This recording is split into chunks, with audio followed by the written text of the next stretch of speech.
Good morning and welcome to Trade Live with IG. Yes, I have survived Cheltenham. Very happy to be back. And with a guest appearance from one of our top clients here at IG, Jamie Goldstein. Good morning. Good morning. Thanks very much for having me. It's an absolute pleasure. You got the late call up yesterday. I did. Said, Jamie, fancy grabbing a coffee tomorrow morning? Yeah. I mean, it was a little bit like when we did that round table many years ago, wasn't it? Well, many years ago? Was it 2 years ago? It feels like that. Do you know what? I think it's only a year. A year. And actually, so Jamie was a big part of this show and how we've come to be here today. Well, I'm not sure about that, but we were our good friend Pete Ward invited us in as clients to. How would you describe what we came in? I think we a bit like you saying, do you want to pop in for a coffee tomorrow? It was a little bit similar, wasn't it? Pop in. We're going to do a round table. We thought we were just going to sit around the table with 3 or 4 people, didn't we, and chat a little bit about our experience trading. Yeah, just give a client's view. Yeah, it turned out a little bit more than that, didn't it? About 150 people, do you think? 150 people. Very stressful, wasn't it? It was. We were plonked down on a chair with a microphone, and Pete Ward asked us both questions. You know, what do you think of the platform? Yeah. Any ideas? And then the very last question was, Richard, what do you think of IGTV? Oh, yes, yeah. And so I said, well, look, I don't find it entertaining. I don't find it engaging. And the poor producer doesn't have the budget of a Bloomberg or CNBC, so I don't understand what you're trying to do with it. Anyway, next day, the CEO decided to cancel IGTV. And I didn't realise they'd cancelled it, really? And they were thinking about cancelling, or they actually did cancel it? No, that was it. Okay. Boom, done. And they phoned me up and said, you're in. You've basically just described tastylive. Yeah. You know, more engaging, more entertaining, educational. So come and see what you can do. Very good. And it's been fantastic. My son will hate me for mentioning it, but we do, sometimes if I do the school run in the morning, we'll put it on and listen to it on the way into school. He wants to listen to Capital Radio. We say no. TV. So now he's shorting puts, and he's become a bit of a master trainer. Oh, and long Vodafone, I hope, as well. Long Vodafone, and yeah. So no, he's very good. Well, you've got to give him a shout out now. I don't think he's going to be online for another 15 minutes, so maybe we'll do a little shout out to him in 15 minutes. Yeah, brilliant. So, right, what do we have coming up this morning, Jamie Goldstein? Let's have a look. So, 8:20, we got Trader Tools with Tom Wolstenholme, or Work From Home. 8:40 a.m. Trade Expectations with Chris Beecham. Do you want to take it from here? 9 o'clock live from the trade desk with Ben Howe, is it? You can go for the Hoff. Oh, the Hoff, okay. Hoffmeister. And 10:05 trading experiences with Azan Altaf. Altaf, yes. Wonderful. So that's our full lineup. Very good. Now, Jamie has another job apart from being an IG client and a good friend of mine that we meet for lunches every now and again. We do. What's your business line, Jamie? So business line. So I just a bit of background, I guess. I spent the last 20 odd years in property and in hospitality, and I was very lucky enough to join 3 other very talented partners of mine back in 2011, and we started a business called Z Hotels. And we started with 1 hotel in Soho. So yeah, that's what I've been doing for many years, and it's been great fun. Wonderful. And what's the idea behind Z then? So the brains behind Z came from an experienced hotelier actually, who saw an opportunity in a sort of post-financial crash in 2008, 2009. Yeah. Saw an opportunity for more affordable accommodation, hotel accommodation in very central locations. And the idea behind it was really to take locations such as Piccadilly, Covent Garden, where historically it's quite expensive to stay for a night. You might spend £200-300 on a big hotel room when really you've got a meeting in the morning, or you're going to the theatre, you're going out for dinner, and you're really there just to sleep, and you're spending £300 and you're hardly there. So my partner, his clever idea was actually, let's create a very compact but well-designed bedroom at an affordable price in prime locations. Yeah. So we set off on a journey, and that's what we've done. And unknown to me, when I came back from New Zealand, so it was 2022. Before we met, then it was exactly it. I was looking to come down to London. I think I can't remember if I had a job interview or I was looking for to look at properties to rent. Okay. And I wanted somewhere close, somewhere in the middle, in the central London, and that was it. The Z popped up. Very good. So, did you stay? Yeah, and it was wonderful. Very good. And yeah, very, very nice people in reception as well. Nice breakfast in the morning. Yeah. But so we're not going to let this expertise go to waste. At 8:10 this morning, we are going to do a little bit of a deep dive into the hotel sector, into property. Yeah. And Jamie's going to run us through his current views, because I know that we both chat whitbread. We do quite often, don't we? Yeah. And Jamie and I, we chat about stocks. We go out to lunch, and we give our views. We do some options classes. Yeah. But yeah, we'll go through all that at 8:10. Why don't we have a little look at some overnight action?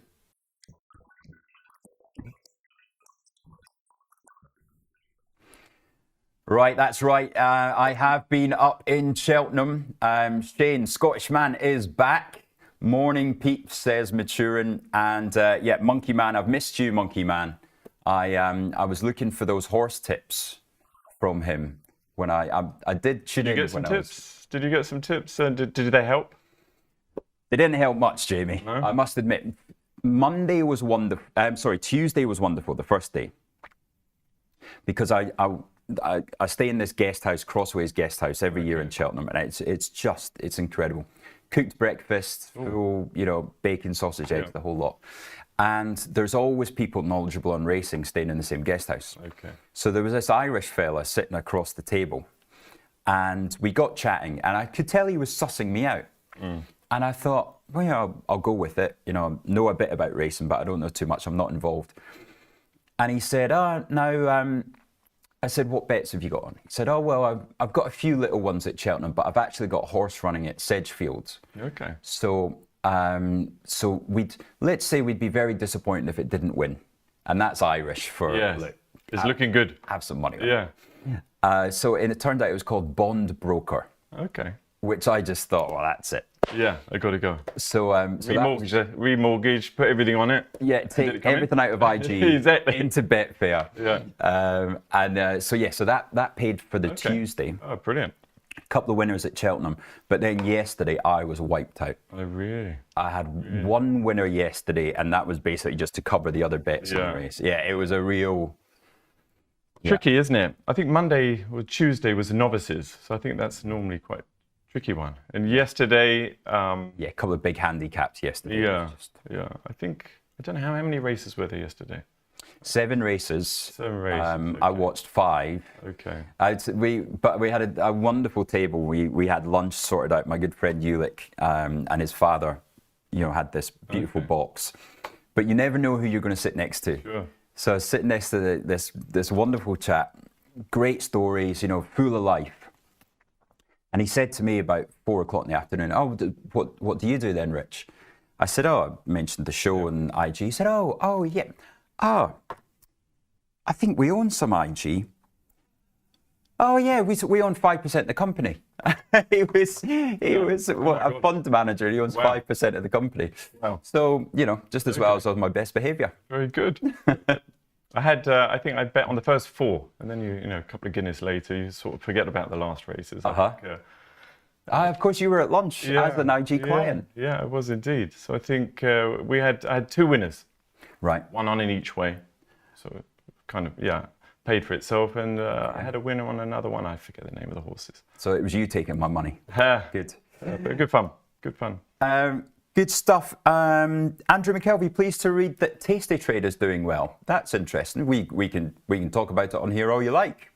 Very much interested to see that. I'm not sure if you're talking about my Tasty Trade account, because that didn't do bloody well on Monday. Monday was a shocker of a day for me. and then along with probably a lot of other people, made a little back on Tuesday, made a little, made most of it back yesterday. But the futures do look down this morning. Let's have a quick look at that overnight.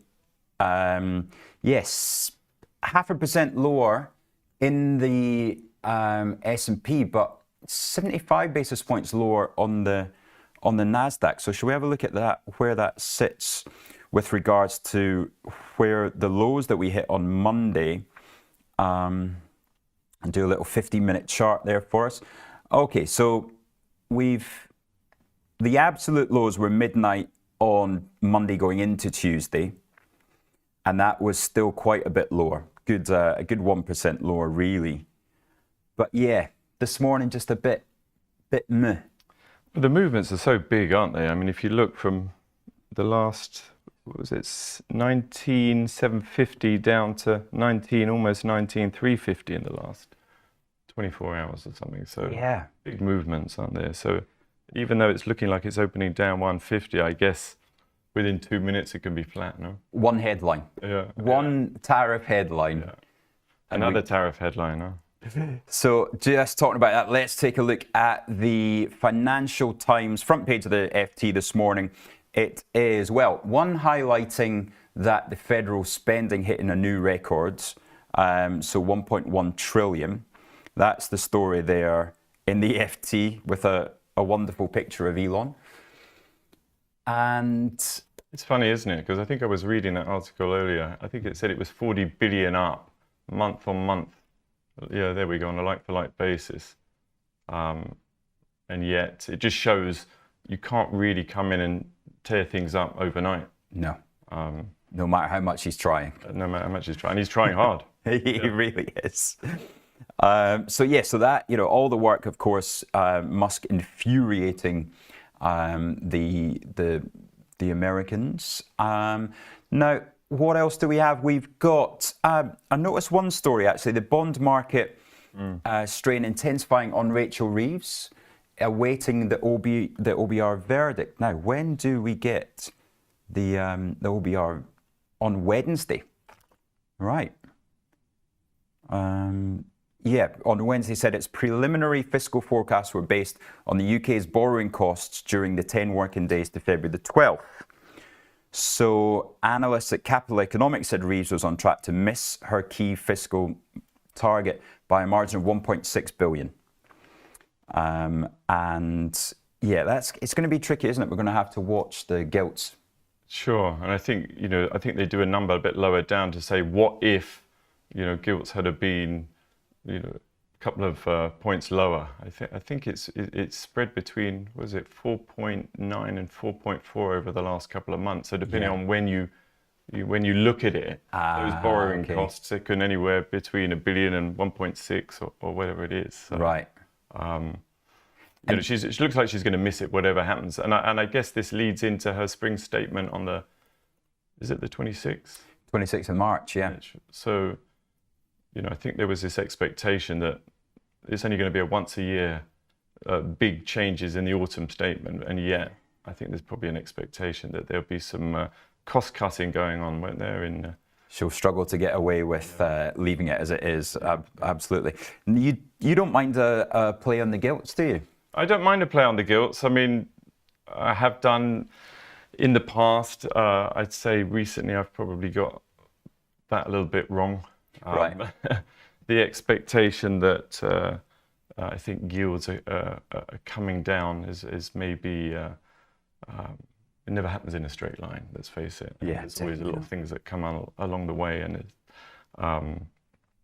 so yeah, I still think the general trend for gilts is downwards. Yeah. What are we now? The interest rates are 4.5%. I don't know what the average expectation in terms of end of year rates are going to be, but I would imagine 4%. What would you say? Well, and that the CPI number yesterday helped a lot. Yeah. So we saw yesterday 1:30 p.m. Well, 12:30 p.m. of course with the time change, 0.2%, 3.1. The futures jumped. The future S&P was up 50 basis points beforehand, jumped up to 1.4%. Wow. And so they like that. They like the a reaction, didn't they, to the lower CPI number? And then it came rattling back off. Yeah. So just a lot of nervosity. There's a word I'm going to make up for how market participants are at the moment. Yeah, bit of a relief rally in Tesla. Saw that. I think it hit 220, did it, at the low? Now back up to, I'm not sure what it's up to, 250 or something. So yeah, Big movement. To the... Was it 9%, something like that, 9-10% yesterday? Up 9% yesterday. Okay. And then we had Intel up 15% yesterday. We had Nvidia higher. 8%, wasn't it? Something. So here's a nice summary of. Oh no, that's of course because we're into the hour before. Yeah. Right, quick look at the Times. Legal & General, of course, confirming the buyback yesterday. Stock was lower, back down to 238. And then we've got a great story about Ian Hannam. And so Ian is the king of mining. Okay. Right, he puts all the big deals together in mining. And the reason I highlight this is because I thought it was a wonderful comment from the judge on investment banking. And the background story is that Ian did a lot of work to help the Randgold deal with Barrick, but he wasn't paid for it. And it was kind of a verbal agreement that he would get paid, a certain amount of the deal for setting it up in the first place. So he had to take them to court, and he was awarded $2 million yesterday. But the judge said, clearly, now where have I got this? Sorry, yeah. Referring to discussions between Hannam and the two merging companies over whether the work was done by H&P was of the kind normally given for free. The judge said that in the main, investment bankers, like teenage lovers, pour out their efforts almost without limit and in response to the slightest encouragement in the hope of reaching the nirvana of a mandate. Brilliant. What a wonderful judge. Brilliant. This judge should be in every case, I think. Love it. So they eventually, he was going for 18 million and he was given 2. Okay. Better than nothing. Yeah, I'm not sure if that's a disappointment or not. Right, so yeah, we got those futures chart off. Thanks, gents. We've got the futures pointing towards a reasonable start. We've got results from Hugo Boss saying that they don't expect any sales growth for the coming year. So, still there's a bit of sogginess around in retail at the moment, and we'll talk about hospitality a little bit later. I think Sarah. Who are the people behind Sarah? What's the Inditex. They beat expectations, did they not? So that was out recently. Was that when I was at the horses? I think so. I think it was. I thought it was in the last couple of days, but I may be wrong. So I think it probably depends, doesn't it? I think there was also something. I think the more price-conscious retailers, especially on the clothing side and the food side, I'm sure are doing pretty well, actually. Yeah. Well, Hugo Boss up 3%, or at least looking up 3% pre-market. And then Deutsche had numbers this morning. So they reaffirmed forecast. Let's get the Deutsche Bank chart up for you recently so you can see what's been happening there. So, yeah, as with European banks in general, looking good recently. That sector's just been on a tear. Yeah, I haven't actually ever traded Deutsche Bank, actually, so I'm not too familiar, but... All right, there we go. So, increased revenue in 2025 at its investment bank, 3 other main business units, and for Christian Swing, who's striving to meet a series of ambitious profit targets. Analysts are skeptical. So, and then that nice little story there that some of the staff will be happy with. Bonus pool up, despite the decline in profits there. So, Deutsche bonus pool up 25%. It's interesting because I was speaking to somebody over the last few days, and they're saying this is the worst start to M&A in as many years as they can remember. 15 to 20 years. There's just absolutely no M&A around. And it's funny, I think this time, towards the end of last year, I think the expectation for M&A activity this year was going to be quite strong. So yeah, I'm not sure what's happened there. And it's just, well, we know who has happened. Yeah. And yeah, I'm not sure if there's any clarity in sight. Not really. I think with the 1 minute tariffs up, 1 minute tariffs back down, we're in uncertain times, aren't we? So I'm sure probably people prefer to sit on their hands a little bit and wait and see how these things fall out. There was an intraday graph of US tariffs on steel Aluminium. and aluminium to Canada. And at 9 a.m. it was at 25%. It went up to 50% for a few hours. Yeah, back down 25. Amazing, isn't it? Incredible. It's got to be a world first. But all of these things, I guess, if they are put in place, I think did it come into place with immediate effect?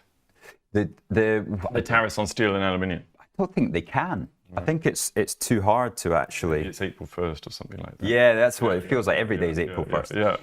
Yeah. Right, our friends in the building, Deliveroo Holdings, they had numbers this morning as well. So let's go through. So 2.9 million against the loss last year. And we had a robust set of results, they feel. You're a Deliveroo. When the wife's away, you're a Deliveroo. It's not. It's all the kids as well. I think. I'm telling you, I think my kids on their own have contributed to most of those, most of that revenue and profit. We had Deliveroo last night, actually. There you go. Yeah. I think they can. They're very clever. I think they send you. They know, and they send you a discount code if you're sort of wavering. Correct. Yeah, and then they've got you in, right? And then you end up spending more than what the discount code gives you anyway. So, exactly. Yeah. But no, great company. They seem to be going from strength to strength. Right, let's have a look. Now, I was enjoying the last few days. Trainline have had some numbers this morning. Always an interesting one to watch with what's happening with the government there. Stock has come rattling back off since that government announcement at the start of the year. But they have recorded record net ticket sales. So it's just a trading statement. Adjusted EBITDA marginally ahead of previously upgraded guidance. So convincing the stock, considering the stock's off a good 25%, that should be an interesting one this morning. Shall we have a look at upgrades, downgrades? Let's do it. Right. Upgrades, downgrades. Do you want to read those out, Jamie? Sure. So ASOS looks like it's got an upgrade from HSBC, raised to hold, price target £2.70. Schneider Electric, price target €280, an upgrade from Goldman Sachs, raised to buy. Downgrades, BP to 460. That's a shame. I've just gone long on those. Citigroup cut to neutral. They must have seen your trade. Yeah, exactly. Fresnillo 880. What is that? Royal Bank of Canada cut to market perform. Puma also downgrade, cut to neutral from BNPP and cut to hold from Stifel. Great. Conrad, I think it's you that's got JD Sports. You'll be happy to hear JD Sports been upgraded away as well. Yeah, I've got some of those. You got some of those as well? And Novo Nordisk upgraded. And then, obviously, Puma. Puma destroyed.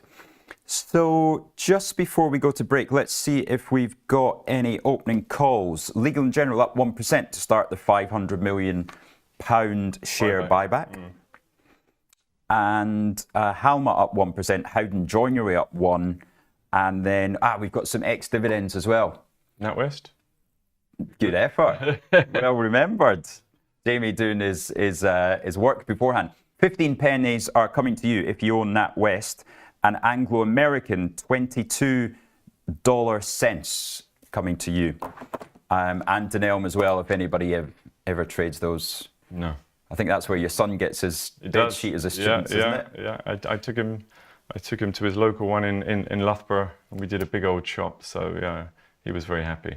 Yeah. They're reporting, did you say? Dunelm ex-dividend as well. Ex-dividend, sorry. Yeah. Good. Right, we shall see you in 2 minutes' time. I'm going to run and get a coffee. Jamie, can I get you anything? I'll get a coffee. A coffee as well. We'll see you in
So welcome back. We have 1 minute and 30 seconds to go before we open up these markets. Futures looking slightly lower. We, of course, this is the all sessions open as well. It's brilliant this week. So we're going to see all markets opening lower. It looks like. Yeah. Oh, yeah. And could be a few big moves in the US. Now, tell me at home, what are people watching? What are people trading? Jugger, have you got any positions on at the moment? Boise doesn't believe the rally. Waiting. Monkey Man, the wise one. Monkey Man, you'd love it in here this morning. Somebody's complained that there wasn't enough bananas. Okay. So Persia has gone out and ordered. It's like a banana plantation in there. Genius. There's about 400 bananas sitting in the kitchen. So, yeah, let us know, Maturin, Shane. Let us know what you guys are looking at. Did you pick up anything on the dip, or are people just sitting back and watching? What are you doing yourself, Jamie? Well, I wish I'd bought on the dip, but one never knows, do you, when the dip is. But I actually did dive into NVIDIA a few days, maybe a week ago. So Right. that's actually, I think it's come back to about level. It's insane. Yeah. I remember buying them at 112, Yeah. watching the pain. Right, if you want to pick up the bell I'm there, looking old forward chap, to this. You've got 5 seconds until you officially open the London Stock Brilliant. Exchange. Okay, Guy, this is for you. Go for it. There we go. That's Looking forward to Guy. doing that. Yeah. Currently on his way to school, Guy Goldstein. Big shout out to you in the car. Oh, he's going to hate that. Right, so what are we seeing? It's a quick open on the London Exchange. We've got Lloyd's looking small up, and NatWest, as expected, has got that ex-dividend.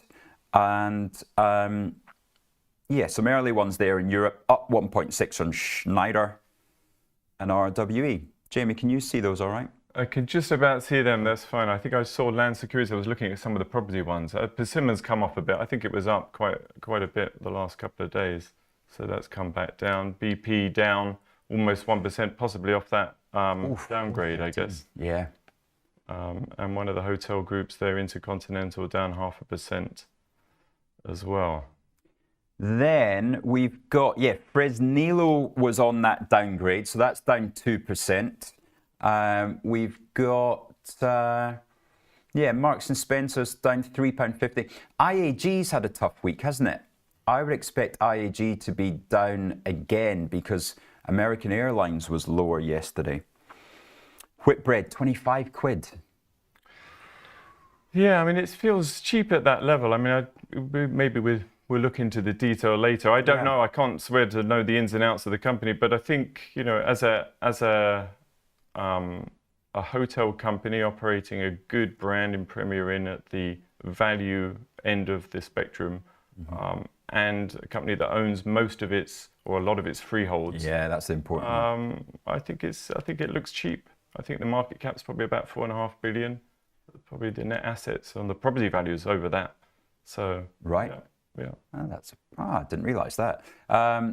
Okay, yeah, we'll have a good look into some of the hotel companies later. Let's look at some of the winners on the day. Sorry, let me just get this. Oh, Deliveroo down 6%. Wow. Guy's obviously not ordering enough. Look at that. Hopefully more discount. Don't give him that. You know what you're having for dinner tonight now. John Wood, 38 pence still. For Expo, up 2.4. Can't really hold much of a rally though on these Ukraine stories day after day. 72 pence. Iron Brew up 1.5% there. BAE Systems up 0.5%. Now there was an initiation by Jefferies in Rheinmetall, and Rheinmetall is up 3.4%. Wow. New all-time highs. I was looking at the chart. Sorry, I was looking at the chart yesterday. I mean, it's just going up, up, up, up. Amazing. Well, I know somebody that will be happy with that. Is that you? No, my girlfriend. You know. Oh, I think I've heard you say before. She's had them all the way from 200 euros up to 1,300, and still keeps them. Not stubborn at all. And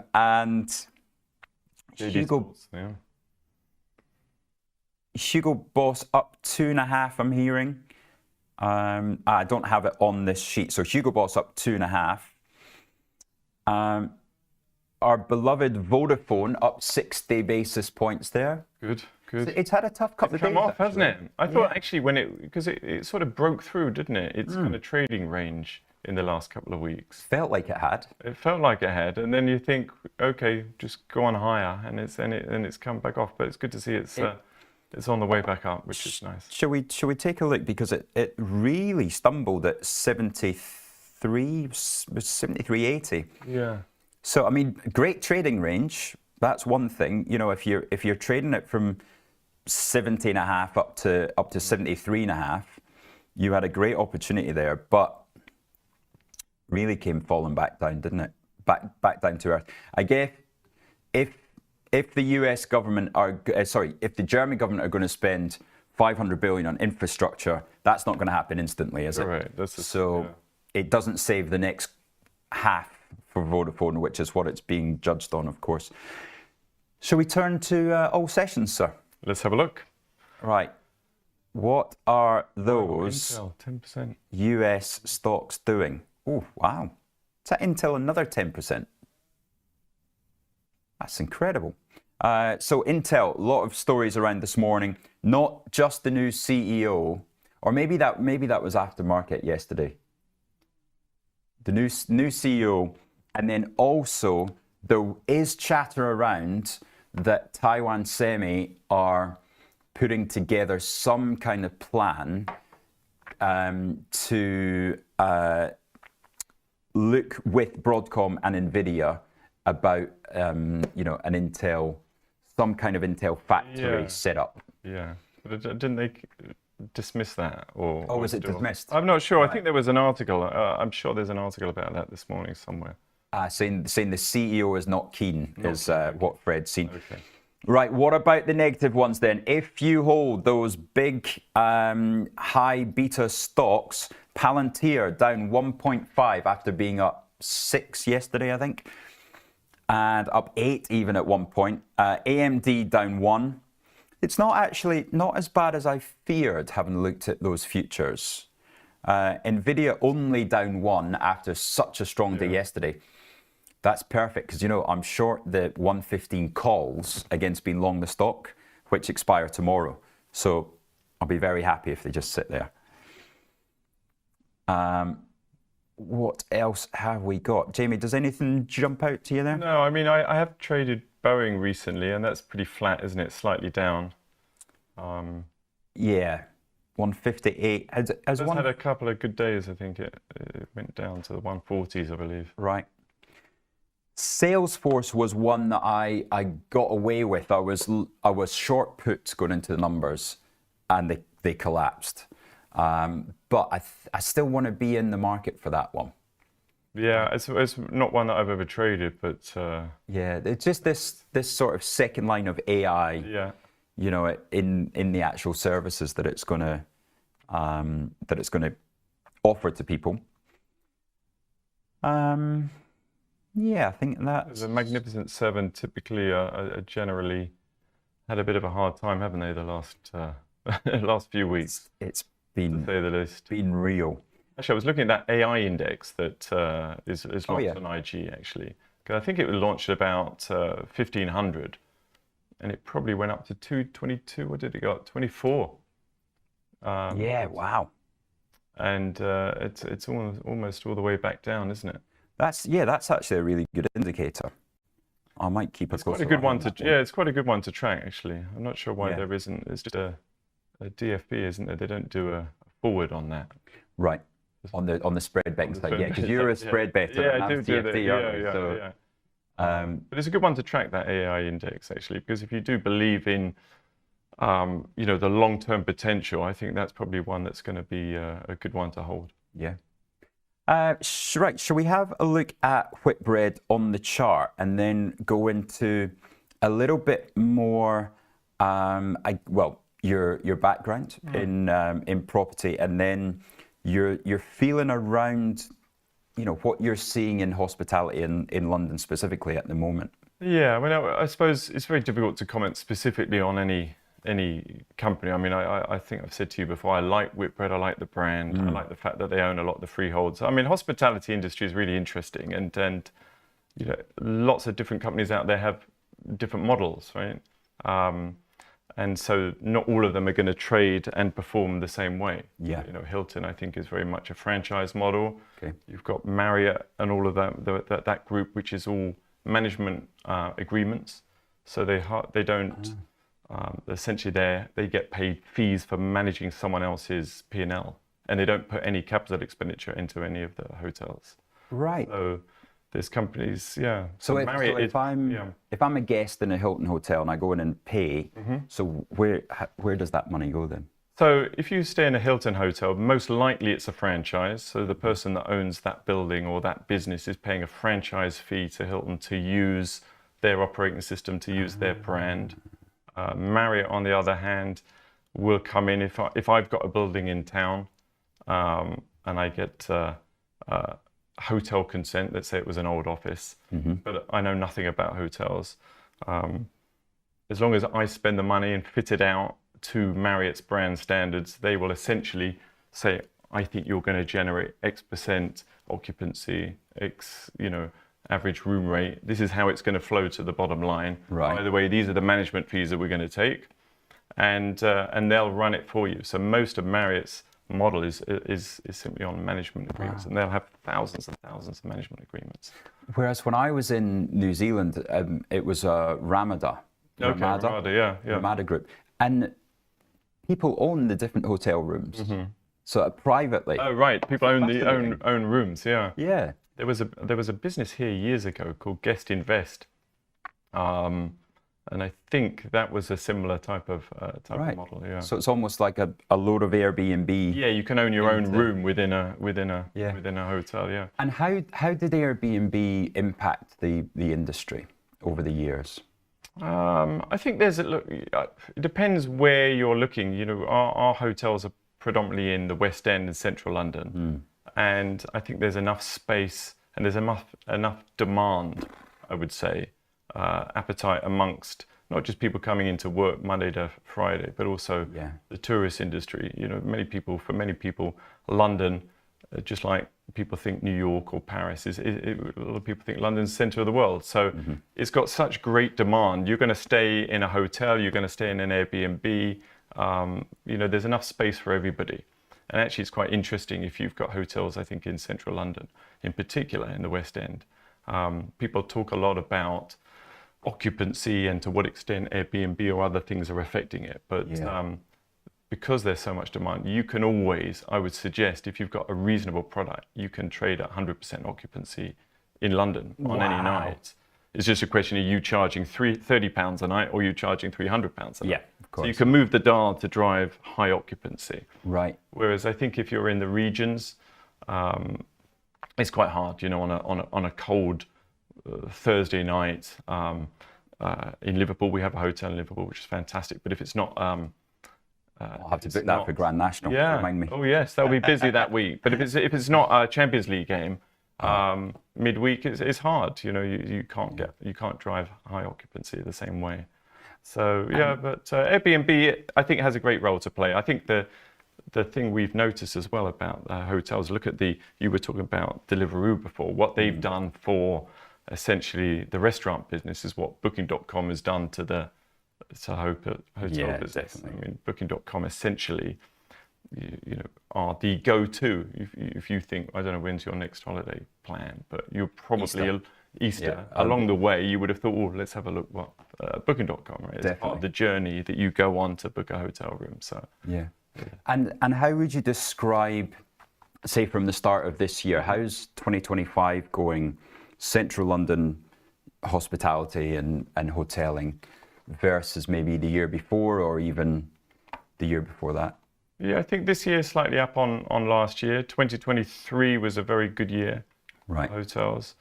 And most hotels, you know, you'll see January's a quiet month, unless maybe you're up in Edinburgh. Because of course you've got Burns and January tends to trade quite nicely. But January, February, March, it kind of picks up through the year. So if you tend to see January slightly up on last year, it's kind of a good indicator for the year ahead.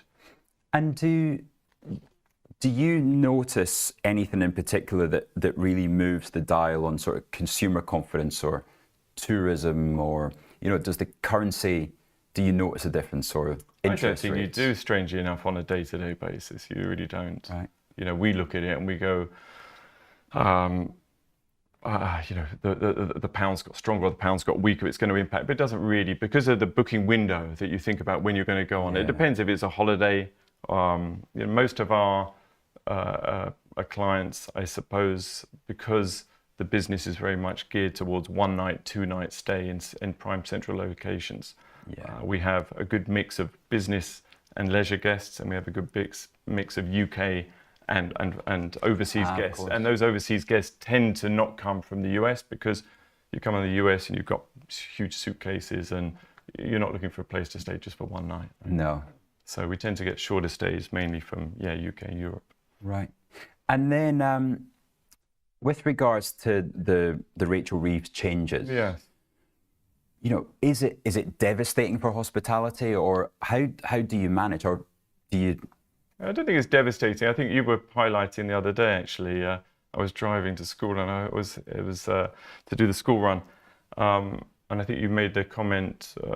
I think it was a column, wasn't it, in the Times from the CEO of Whitbread, and he was talking about the headwinds that are facing the hospitality industry.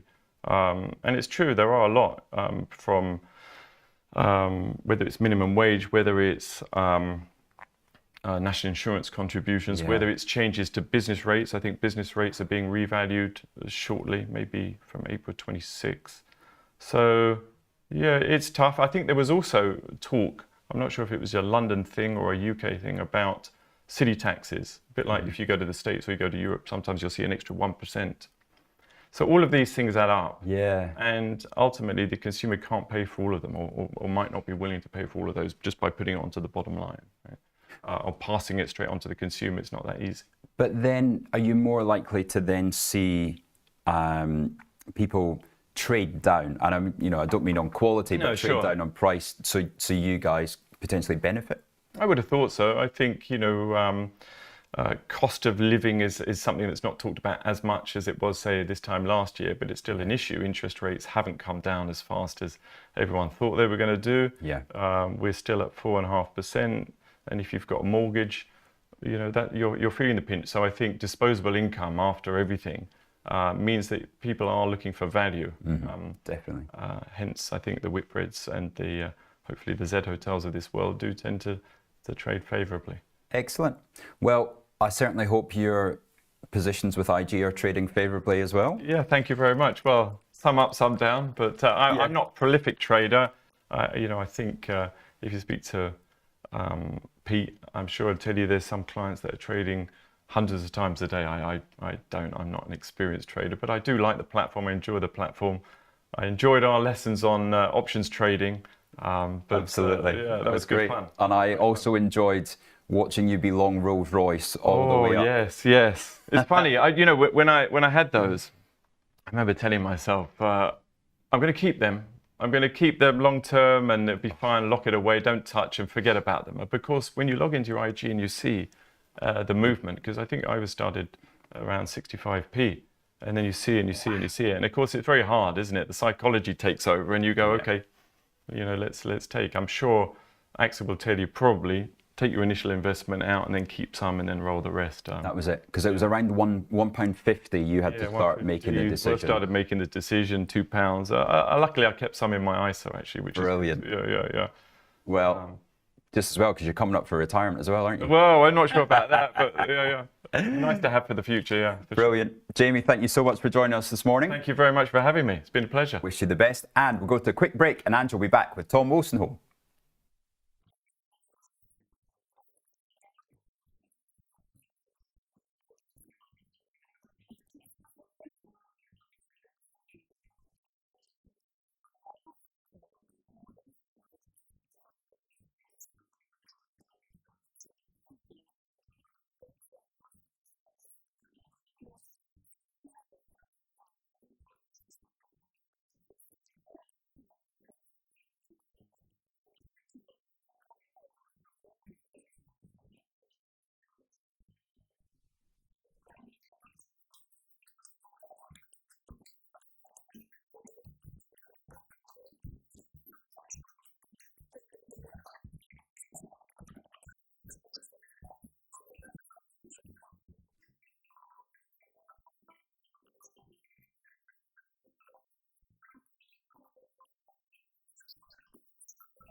welcome to Trader Tools with myself and Tom, work from home. Good morning. A lot of applause going on there. Good morning. We've all been waiting for you because the last time you were on, boy, did we get huge engagement and We did. Load of thanks from many of the viewers saying thank you for showing them the hack around not just the economic calendar, but we've got more today. But before we go to that, we had Jamie and Rich this morning talking about the abundance of bananas. He described it as a plantation, but Rich goes to very small plantations. They are extra bananas. It has to be said. Well, we're keeping the office healthy, which is good, isn't it? We are keeping the office healthy. It has to be said. To be fair, there are extra baskets there. Let's go to some of our viewer comments now because we've had tons this morning. We've had more questions about limit orders, Tom, which we'll get to in a second. But we are Mango saying, guys, you're having bad cable on the channel, you're using to play adverts, check the connection. Something for tech. Yeah, something for tech. Our gallery guys says they're on it. If it isn't the cable, it's the mixer. Let's go to the questions. So I think tech right now is trying to respond to that. So let's get to business. Our first question of the day comes from Marky Mark. I have a question about limit orders on US shares. I like to set limit and then head off from the computer, do something else. Only problem is the limit range is very tight. Doesn't allow me to put on higher sell prices. Is there any way I can do this? Okay. So he's having problems with limit orders on US shares. I also saw, no, but you've got to read at the end of the question because it says, P.S. I'm a new viewer and I think the show is great. You're right. I'm learning a lot. Always get that in. That is in there. Because that's nice to hear, always. Yeah. More applause. More applause. We love applause. So if we take a look, he's having a problem with US shares in his limit. So if we go to shares, if we pick any favorite US shares or just pick any one? Let's pick Tesla for Monkey Man. Let's go Tesla for Monkey Man then. Morning Monkey Man, is my cup of tea on? Is the kettle on, please? So Mark was asking limit orders on US shares, saying that the limit is too tight. So let's say he's going long and he puts his size in. Now, I suspect what's happening here is because US shares, they have a large price. If you were to click limit and keep tapping up, you would just be going up in increment of 1 point, which isn't going to give you a very big limit. So if he's having trouble setting his limit wider, well, you can just put in the limit you want. So if I put it 4,000 points away, for example, I could even go again and go 40,000 points away. So you can type in how far away you want your limit. So there really is, to excuse the pun, no limit to how far you can set your limit. You just got to increase that number. For US shares, it's going to be more noticeable because the price is so much higher. If you're doing on a UK stock and you did 10 points away, that might be a bit, look a bit wider, if you see what I mean. Yeah, brilliant. That's fantastic. Is it different if you were to attempt this on your mobile app? It would, on your mobile app, you would just be typing in how many points away you wanted your limit. I don't have a dongle with me, so I can't put my phone on. But yes, it would be the same on your phone. You just type in the number of points away that you'd want your limit. And if it's too tight, increase that number, extend it out. Fantastic. Got that, people? If not, you always, this is the thing I love most about YouTube. And if you like it, please slam the like button. You can go back in your own time and watch it over and over again at your leisure. Mark saying, of course, I'm a new viewer. I think the show's great. I am learning a lot. Let's go on to Andrew. Andrew saying, I've been trying every possible way to utilize the order ticket, which is fine when I'm trading indices or stocks during the day, during the trading day. But what's happening is that just to try and make this a bit more concise here and filter this out, he's having difficulty when trying to place the order. And he's attached some pictures as well when the price level stops and limits are triggered in the opposite direction in the afternoon. Got it. Yeah. Just, I think. Yeah, I understand. He's talking about he wants to place his order when the market's closed. Yes. And then he's expecting it to open when the market opens. Yes. But it sounds like it's opening the wrong way to what he expected. Exactly. I So, think Arsax asked a question about this yesterday too. okay, so let's cover that then. So I think first thing worth mentioning is if he's placing the order outside of market hours, it's worth knowing when the sessions are, right? So if he's trading, let's say, if he's trading US equities and he's trading them on CFD or spread bet, the market will open at 9 a.m. and it'll close at 1:30 a.m., right? So that's first thing to know. So that's outside of those times, the market will be closed. But when the market is closed, you can still place an order. So we just looked through a deal there for Mark, didn't we? But Andrew is asking about an order. So across the top, you have deal. So if you're placing a deal, this is opening your position immediately, right, at the current price. Whereas if we flick over along the top to order, this is our opportunity to place an order at a specified price level. So if the market was closed, Tesla's open now, but if it was closed, you could still put in an order for when the market does open. And the difference being that you still go long or short, you still choose your size, but you enter a price level. So if I set, that would be the price that I would want to, let's get rid of our limit for now. If I set our price here, that price level, 24485, that's the price at which your position would open, that price or better, right? So if Andrew's putting in his buy order, you can also attach your stop and your limit to your order, which starts to get, I think, perhaps a little bit confusing because you're placing your order. Once it opens, if it opens, you can have a stop and a limit on it. So it sounds like he might be adding stops and limits to his order, but it's the buy or sell that's critical for his position that he's going to open. So if this market was closed right now and he set his price level here, 24485, when the market reaches that point, that's when that's when his position would open. But he could also have his stop and his limit on as well, so that once that position opens, it would also have those attached stops and limits. Yeah. And then if it hit that new stop level, then it would close. And just to clarify, you have to put those stops and limits in when you put the order in. You can't do it retrospectively, right? You can't do it after. You could add a stop and limit retrospectively. Could you? You could. Ah, good. So once you've placed the deal and it opens and the position's open, you could go to your positions tab and you could put in a stop or a limit on there. What I love as well is, you've probably been asked this thousands of times, so tell me if I'm kind of like, Boring asking me? boring you, asking you something. But I've always wanted to trade gaps. In fact, I've been testing this with Mini Cooper. So let's say in the power hour, you notice something comes out and it's like big news that you know that is likely to make the stock gap up. Yeah. And when you say gap up, you mean you can Jump. Yes, you can see on the chart, can't you, that It gaps up Yeah.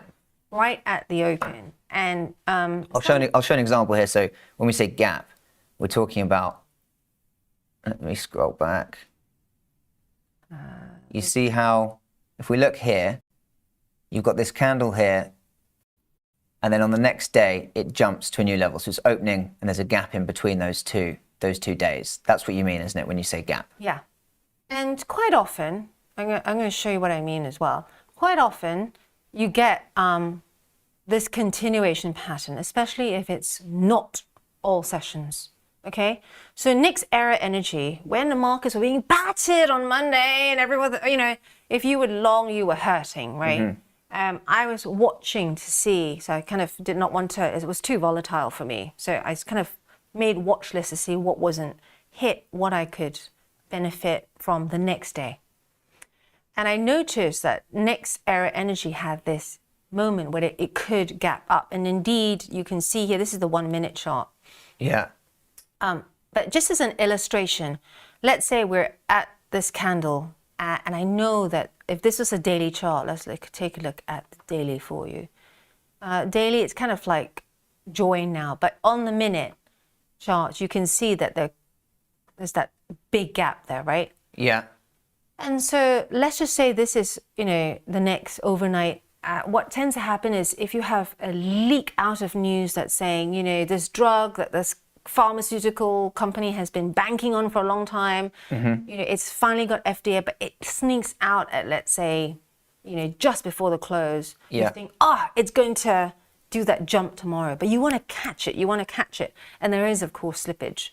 How can I put and calculate, this might be for another show, calculate an order for it to hit that precise, or not precise, but a level where it will fill and it will catch.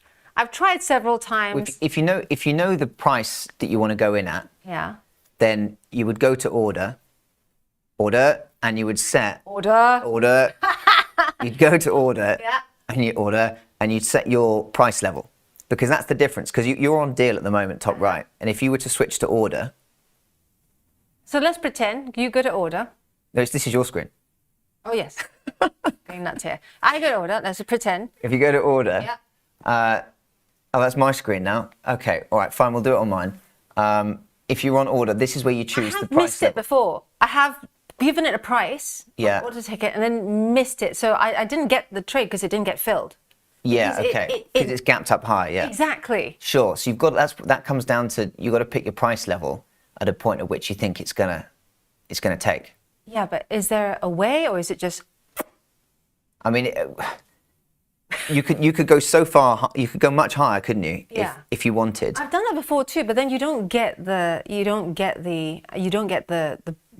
biggest part of the bounce, you see. And then if you're not careful, it then swiftly turns against you.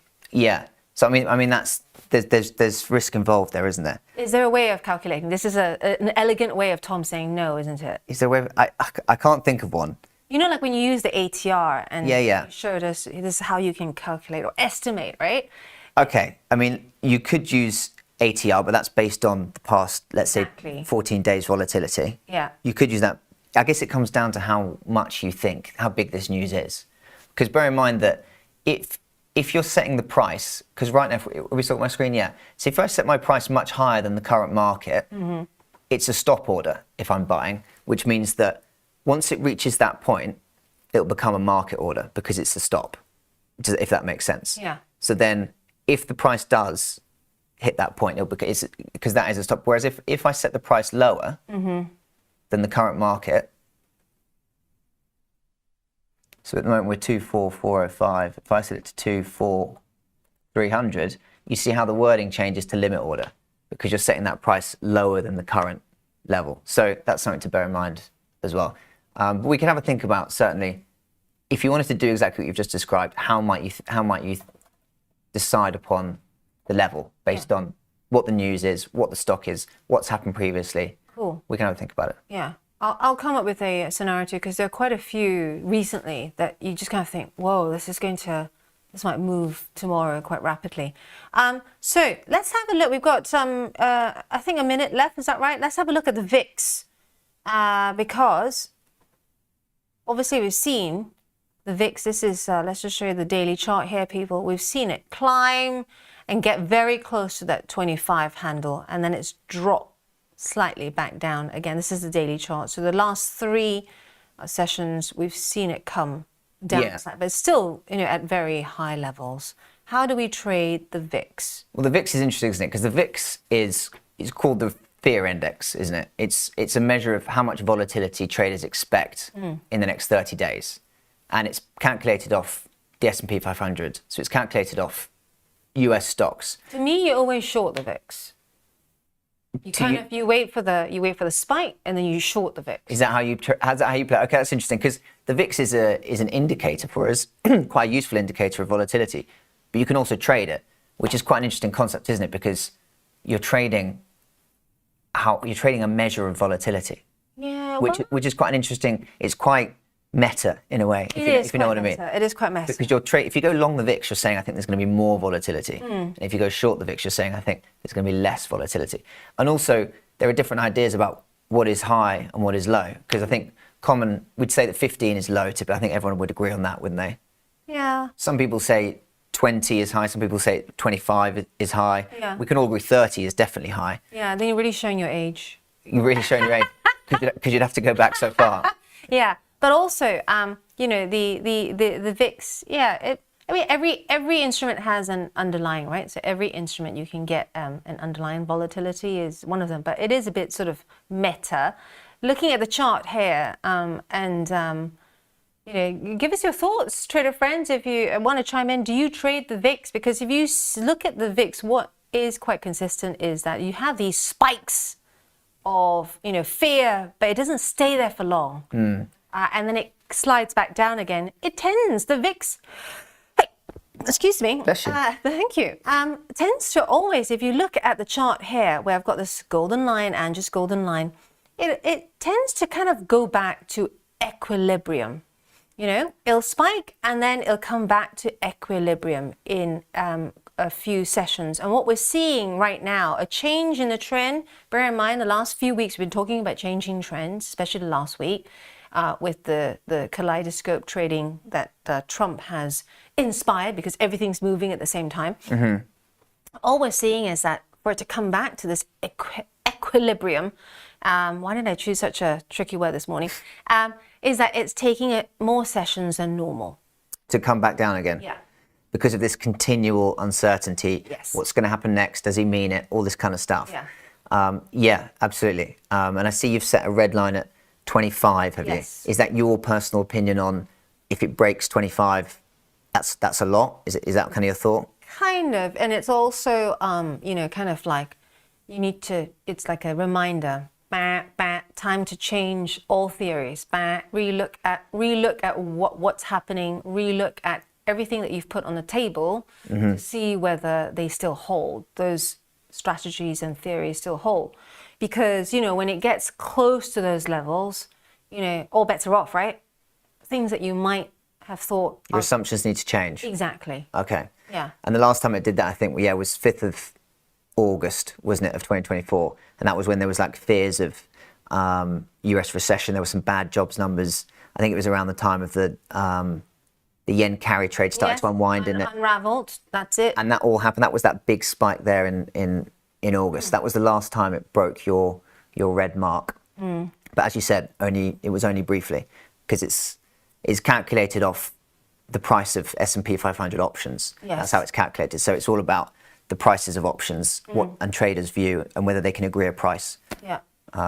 Isara mentioned a really interesting thing too, that be careful when trading things like the VIX, because it is also very much you could view it two ways. One is it's herd mentality, so everyone goes in, everyone comes out. So there's added risk that the move could be more than expected in volatile times. Yeah. Because everyone's watching the same index. Yeah. And the second strategy, Issa was saying, or the second camp, is that people are so used to watching it, they almost don't react as much, conversely. So they're you become numbed. If you're constantly seeing high volatility, then it goes high volatility. Yeah. Which, to be fair, we've seen a lot of that. The cycles are getting smaller. It's potentially self-reinforcing, isn't it? Yes. Because everyone's looking at the VIX. Yeah. Which means that will then inform how they trade, and it's a loop, isn't it? Waka Waka saying, I'm VIX long. We have to wrap right now, but any thoughts on a VIX, or if you want us, and us being myself and Tom, to talk you through more about how to trade a VIX, please bung us an email, that email address underneath this handsome beard here. Look at that face. Or message me on the chat, and we will make sure we get it answered on the next Trader Tools. Thank you.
Hello, welcome back with myself and Chris Beecham for Trade Expectations. Morning, Chris. Good morning. How are you? I'm really good, actually. I'm really good, considering the number of tariff changes that have been whizzing to and fro recently. It's enough to make your head spin. It is. I was reading something this morning about it, and there was a line from Justin Trudeau, the now ex-Prime Minister of Canada, and he said that he was asked, what was the exact line before I read it outright? He said he was asked what he thought about it. He asked how he described the psychodrama. He said, Thursday. That's how he described it. And that's exactly how it is. It's on again, off again, on again, off again. You've got Canadian Commerce Secretary or whatever their equivalent of is meeting his US counterpart with others today in Washington. You've got Mark Carney talking tough about it, saying if there's respect for sovereignty, then there'll be talks on tariffs. This is the key thing, I think, for the Canadians, because not only is it being accompanied by, you've got tariff wars, you've got this constant harping on about Canada joining the US and being the 51st state. There was even reports this week that Trump had, in a phone call with Trudeau, raised the issue of the Canadian border, which hasn't been touched since 1860s. Apparently they want an adjustment of the border. It's a great... And why? This is a difference. No one understands. Why is he harping on about a country that is so closely intertwined with the US? It's such a strange thing, isn't it? It's a great time for historians. Did you see that meme on the map of the US and Americans harping on about Russia and Ukraine? Mexico would like a word about Texas. Did you see that one? Exactly. If you look at you've got a historian on this morning, so this is what you get. But if you look at Mexico before the Mexican-American War of the 1840s, 1848, is it, I think? It's huge. It's vast. Original Mexico goes right up into Nevada, California, Arizona. There's an awful lot of land there. And don't forget the Russians used to own Alaska. And just taking a look, I based on all that, I am surprised to see, even though we have, red, I'm surprised it's not deeper in the red. The US indices there, gallery Cam saying, there's still time for it to be deep in the red. FTSE is up 0.3%. We had a mixed session over in the US. Even Germany 40, the DAX down 0.5%, but I'm surprised it's not down lower. The key here as well is, did you hear the Canadian Finance Minister saying, following a dollar for dollar approach? I thought that was key. Eye for an eye. Yeah. We're going to hit back. No one's going to relent. All this means higher inflation, right? Everything's going to cost more. It probably does. But it also means that it will hurt demand massively. So you may get a burst of higher inflation, but then the tough part, is going to kick in, because you're going to have lower demand as people stop buying stuff. It's not difficult to look at this. It will hurt. And the theory going round is that you get all the bad news in now. You get the ridiculous tariff policy in now to somehow what he wants is to renegotiate the trade agreement. But that's the best way we can try and interpret this. And get the bad news in, get rates down, get the Fed cutting rates. It helps in terms of the deficit. It helps in terms of borrowing costs because they're increasing massively. But of course, all this has unintended consequences. And once you push something down the slipway, the size of the US economy, you can't just stop it again. Once it's going, it develops momentum all of its own. And this is what you're seeing with people looking at US markets at the moment, is do you want to be chasing these even after a 10% decline? There are plenty of people on the floor this week, IG, pointing out things, looking at put call ratios, looking at Brett saying it's at the kind of level where it should bottom out. But what if it doesn't? Because people are simply saying, I don't want to be in US stocks because of the uncertainty, the policy uncertainty, the risk that this will all just snowball into a recession and worse. And that will be the problem. That you just can't, these bounces can't hold. And of course, we had inflation yesterday, which was, on the face of it, the headline numbers were good. Even the core numbers were good, but they were down to certain one-off factors which may not recur next time around. So if that spikes up again, you get the risk of people worrying about return of inflation, this rapidly snowballs into something far more dramatic. Yeah. And even if you get a short-term bounce into OPEX next week, even if it bounces into OPEX, what does it do after that? If it then starts to come off again, we could rapidly see a lot of these gains being unwound. We've not really reached the forced selling, the panic stage yet. Well, it's like the turning of a super tanker, isn't it? It's very, very slow, but once you hit that pivot point, it can suddenly snowball and get really fast. And we're already seeing that to some extent in the commodity prices.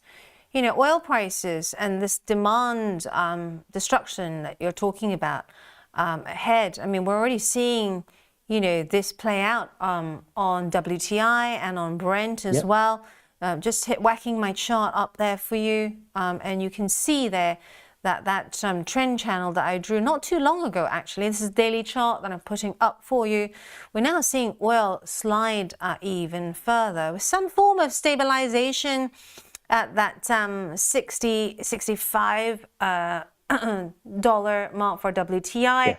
But it is looking very weak, and we are starting to see a lot of mood music from OPEC and the like also starting to waver. Airlines, I guess one of the areas that we've seen impact already from all this tariff uncertainty and hurting their outlooks. Chris? Yes, it is, exactly. And it's really, you had Delta yesterday, it's weighing on IAG. IAG was the big loser one of the big losers on the 350 yesterday for the second day in a row. Delta cutting demand, cutting outlook for the quarter this week, so it continues to really, and they are always a useful bellwether for how the economy is going. And look, at Delta previously thought they'd have a revenue growth of 7 to 9%. It's now down to 3 to 4%. That's a hell of a whack for an airline, and it dropped on to 10% on Tuesday. It was down 13% on Monday. They really are taking this horrendous knock. If you go back to oil prices as well, Goldman Sachs was saying this week, sentiment on crude oil amongst their respondents to a survey is the weakest it's been, it's the most bearish it's been since March 2020 and April 2020, when you had obviously the huge volatility in crude, and it briefly went negative in the futures. So there is the scope for some pretty dramatic snapback rallies here. So that's the key thing. If you're trading this and you're short crude oil, and you've obviously done well over the past month, if you've had the stomach to sustain the volatility, then it'll be working out nicely. But because people are so bearish on it, and arguably energy stocks are cheap as well at these levels, you will get these snapback rallies when things will start to seem like a bottom, and then it drops off a cliff again. Because you had it all the way through February. You had sort of 2 or 3 4-day gains that saw the price go from 70 to 74. And then off it would go again, and it would take 3 days of gains, and it would do what we've said before, which is take the stairs up and then the lift straight back down again. And you got these stair-step move downwards, and that still seems to be what could be the risk here, that you get a short-term rally. Maybe it carries on today towards 68 for WTI, and then it drops off the cliff again because tariffs. And of course, we haven't even mentioned the other elephant in the room, Lord help us, the government shutdown. Yes. Which now looks to be more likely than it was, because Congress agreed the continuing resolution to keep everything ticking over. They were all sent off home. I love this idea that US lawmakers get sent home. It's like being sent home from school. Yeah, have a day off. All go home. Yeah. Yeah, but then the Senate Democrats have said, no, we're not going to back it, because the argument is they don't want to give him 6 months of unfettered money. He doesn't give him the government credit card for 6 months to do what he likes. They'd rather have a 1-month deal, which means we get to do this all again in a month. And then obviously that's been opposed by the Republicans. But you need 60 to pass that in the Senate. And is it 53-47 is the split? Yeah. But at the moment you've got one senator from either side that switched sides, so it's essentially the same. What I find fascinating about this is every year I say, no one cares about this. No one cares about the shutdown, because I certainly don't care until now. Because in normal circumstances, you always know that they'll find some way of averting it, right? It might take some time. We might be talking about this for a couple of weeks, but then somehow or another, someone pulls a rabbit out of a hat, it gets done. But now with Trump 2.0, this does throw a span in the works. And we talk about this quite a lot, don't we, Chris, about, it keeps getting done until it doesn't. And then there's a big shock for the This is the risk. markets? We could look at the data. How do markets react around government shutdowns? Well, we have a fairly decent set of data for that. And usually, as we've said before when we were running for the last one, it has some volatility around it, and then everything recovers because they do get a deal passed. But as you say, that's the risk is what happened. It all works until it doesn't work, like everything in markets. And you can do all the technical analysis you like. You can do all the fundamentals, the political calculations. But if it just doesn't come off and you have an extended government shutdown, an extended one, not just 2 or 3 weeks like we've had before, that's when it starts to get nasty. Yeah. And when you've got a US economy that, as the Treasury Secretary himself says, has pockets of fragility in it, and this is such a step change, a tone change from the American exceptionalism around the election into December. But if you've got a US economy which is showing signs of fragility, combine a government shutdown with tariffs and potential rising inflation, and then the weak demand, and you come back to this snowball that just gets worse and worse and worse. And the natural reaction of that will be sell US stocks. And it'd be that kind of, so far it has been, relatively speaking, an orderly correction, which is the kind of thing that makes people laugh with the hollow, bitter laugh, because it still feels dramatic. But it hasn't been that sudden move. Yeah. And that's the kind of thing we're risking. We could be, I don't like to sound dramatic about this, but if it starts to come off quite a bit, you've got last summer's lows down at 38,000. That's an awfully long way away from what we've seen. But we could go there very quickly if the selling becomes forced, I think.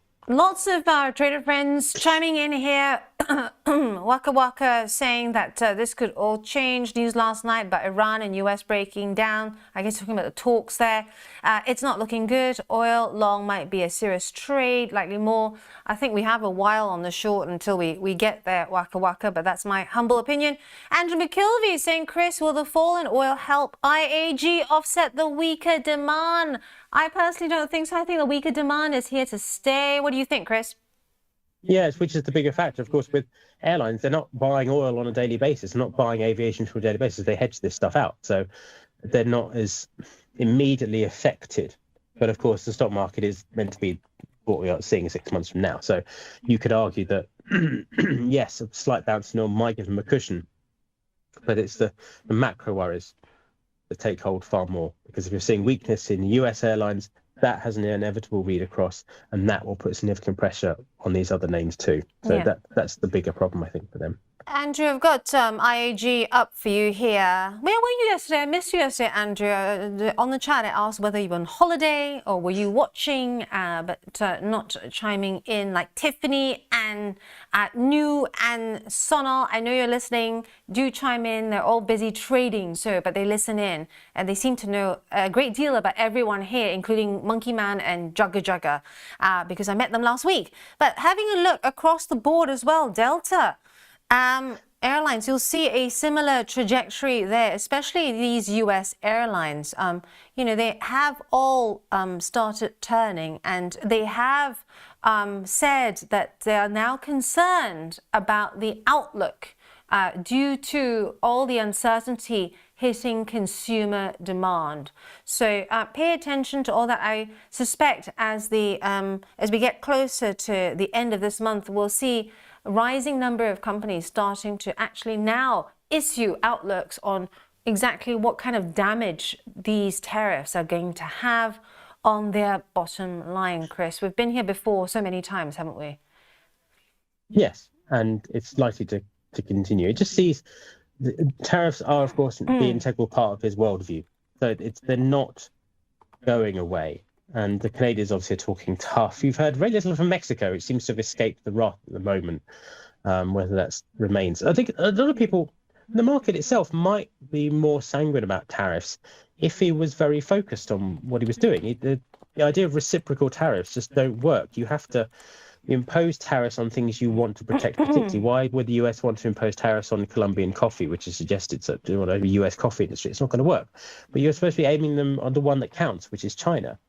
And markets, I suppose, would be a bit more willing to maybe to accept tariffs if they were that focused, if they were part of coherent policy. It's the incoherence that's really beginning to wear everyone down. It's wearing me down, I'll tell you that much. It's just the on off. Where's where is the policy that's supposed to be driving this?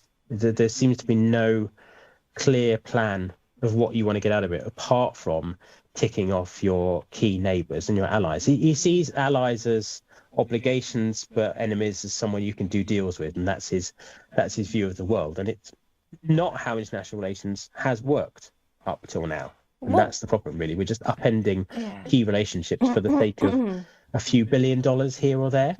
It's not worth it. What's also interesting, and Jugger, please chime in because I know you're German, so let me know what you think, what you're hearing, because a load of my German friends have been, you know, the last couple of months from Christmas, you know, the mood music from them generally is like, oh, you know, there's a lot of anti-US sentiment and oh, it's really annoying, you know, it's don't like what they're doing. And then now in the last week, I've noticed a dramatic shift.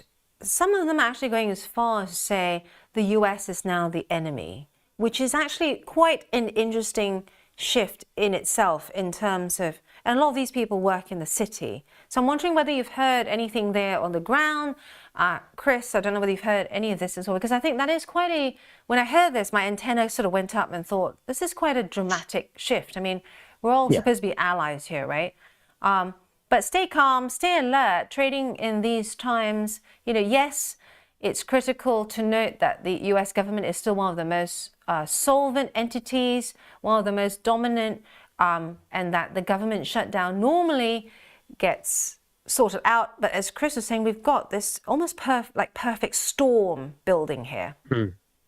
Yeah, I think this is the key thing. The sentiment in Europe has turned dramatically, and there's always obviously been this undercurrent of, lightly put it, antipathy towards the Americans. The Western alliance was based on a sort of grudging respect for America, that we're not massively keen on them being the main partner, but there's no other alternative. And to be fair to the Americans, there wasn't much effort from Europe to change it. But yes, it is shifting now, because I think the Russia element plays a huge part here. The US isn't seen as the solid part of the democratic world order that it was seen as before. And now he's looking to align himself more closely with Russia. And the Chowker explanation for that would be obviously because he wants to detach Russia from China in the looming geopolitical clash of whatever form that takes in East Asia, most likely over Taiwan, but generally. But obviously it has repercussions in Europe, and that feeds into the Ukraine situation. So yes, that's why you're just seeing this take place at the national level, at individual level, and of course the markets. People will be looking for those alternatives to the US, and it just helps, as we said earlier in the week, that you've got Germany, Europe generally, and obviously China stepping up to the plate now to a degree with more stimulus, because it gives people more destinations for their investment. It is a nice change, I suppose, from the relentless just buy US stocks that we had in November and December. But it obviously does cause the volatility that go along with it. And crucially, the other thing to bear in mind, of course, US was 70% of global market cap. Yes. If they have a sell-off, nobody else remains immune here. That will cause ripples of impact across other markets. So we're not suggesting that the DAX can hold its gains if you have a very substantial or continued market sell-off And in the US. That would be my risk. around Christmas, it was around, I think we were talking about this, around 75% even, right? Yeah. So incredibly high there. Just whacking up the US debt clock as well, whilst Chris and I are on air. Interestingly, Aaron Bright, I think, was the one that pointed this out, as a Doge clock that's been added in the top left-hand corner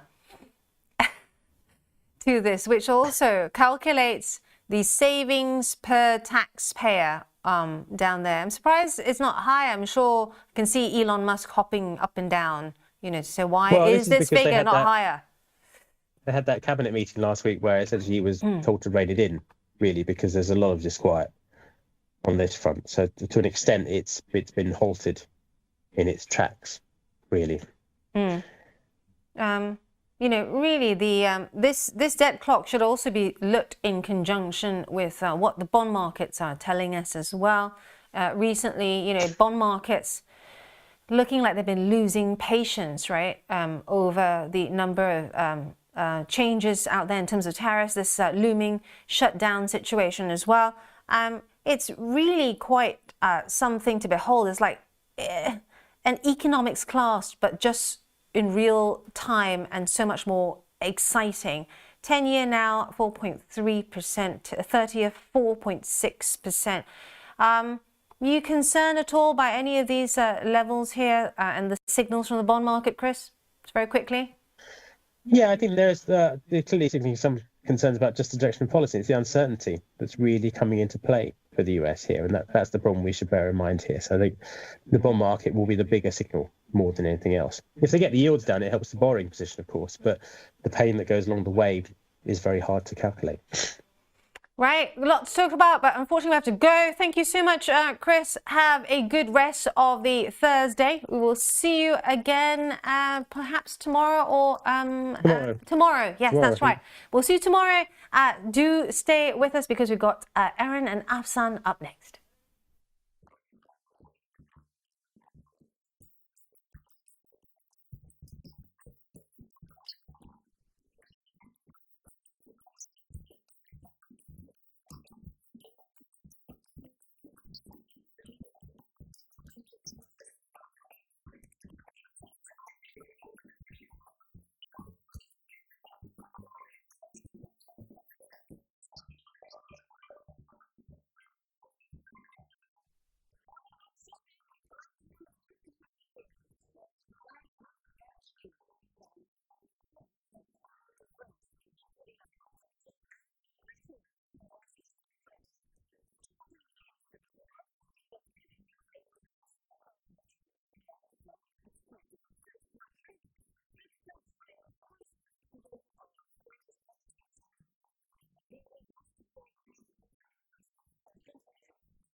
Hey, welcome to Live from the Trade Desk with myself and Ben Hall. Hello, good And morning. welcome back. We've missed you. You've been at the footy. Yes, well, not literally now, but yeah, I was away Tuesday night. I went up to Liverpool for the Champions League.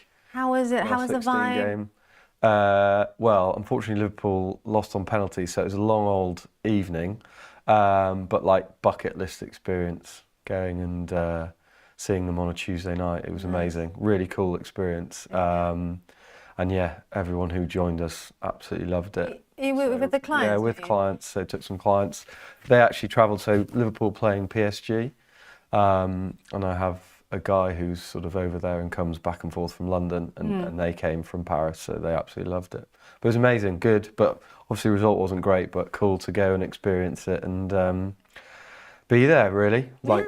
Fans were incredible. Amazing. Atmosphere was amazing. Also, I'm always amazed whenever I meet the clients here. We have a very strong Arsenal and Liverpool contingent, it seems. I mean, the big clubs are pretty well supported. Yeah. Yeah. Like Arsenal, Liverpool, Chelsea, Yeah. Man U, And Leicester. what was the vibe like? Because obviously we've had such a crazy week so far on the market. So, Yeah, they were big sort of football fans, so they were happy to sort of just engage in like loving the football markets. We did chat a bit, but yeah, it was sort of Tuesday night, and they were all stuck in that, so it was good. But yeah. well, I'm very happy you're back because Rich has left me and I've been lonesome, but thankfully our wonderful trader friends here, Monkey Man, Andrew McKilvey, Waka Waka, Jugger, you guys know who you are, R-Sax, all been keeping me company here, and along with Ronnie and Luke as well, good lads. Trusty faithfuls. So actually we've been having a great time. Let's just have a look at the markets here, because we're just remarking earlier on after the week we've had. We saw a bit of stabilization yesterday, but today still in the red, but I'm surprised it's not further in the red. Yeah, I think just yesterday we were inevitably going to find some stability. We've had such a sort of tough 3 or 4 days really in succession. So yesterday was welcome respite, I think, for a lot of the guys who are sort of trying to maintain their longer term long holdings. Just a day to be able to breathe, basically. Yeah. But you're right in terms of today. But as we all know at the moment, it takes a tweet or one release in the market to go back to the races in either direction. So, yeah, keep your wits about you. But definitely, yeah, a little bit surprised that it's not weaker than it was. But obviously, we're still down this morning. Yeah. Yeah. Let's take a look at some of the. This is for Andrew McKilvey. Just shouting this out for everyone else on the chat as well that asks about, demand, how the tariffs are already starting to hurt demand. And we are seeing this on the oil front because oil prices continue to slip, especially WTI and Brent. And we just had the IEA saying it's now sees this is just slipping out as Ben's here. IEA seeing global oil market surplus for 2025 as demand disappoints. So the question was whether or not airline stocks are going to benefit from this. This question from Andrew McKilvey, but we were explaining that much of what's happening with the fuel situation for airlines already hedged. Yeah, they're 3 6-month forecasts are ahead, so exactly. They've already covered this. So yeah. Maybe 6 months down the line we'll see their benefit. Yeah. Because they're paying cheaper rates now, locking it in cheaper now, but that's going to be in 6 months, a year's forecast. Yeah, but right now this is all about weaker demand. So let's have a look at the stock, shall we? So let's start off with the FTSE 100. I'm going to get that a bit bigger for you. Do you want to take us through some of the gainers there? Yeah, Halma's up 4.3%, so not sure news on that. Astra's, IAG holding up okay though, they're up 1.25%. Yeah. But to be fair, I think they've been performing well. Numbers have been good recently, so actually they're sort of a beacon of hope necessarily in that space compared to the news on Delta, and that's And United, yeah. And Luke and I talked about bifurcation as well. Yeah. The European ones tend to be holding up better Yes, yeah. than the American ones. Yeah, well, yeah, if you think naturally in terms of demand, like they are totally different markets. So Europe and travelling is probably still on the cards. The US, like demand, like we said, less so. Yeah. So maybe a pair trade there, people. If you wanted to do a pair trade, you could do, you know, Delta and perhaps IAG. If you think that, you know, IAG is going to be up for longer, but Delta and United are going to go the other way. Yeah. Then some other household names in the UK: BT up 1.25%, HSBC, Vodafone, Legal and General, Rightmove, all positive. Lloyds as well having another good day. They're up 1%, back up 68, 69 pence. Yeah, the banks seem to have been doing well. Yeah. If we look there, there's a few. HSBC up, Lloyds up.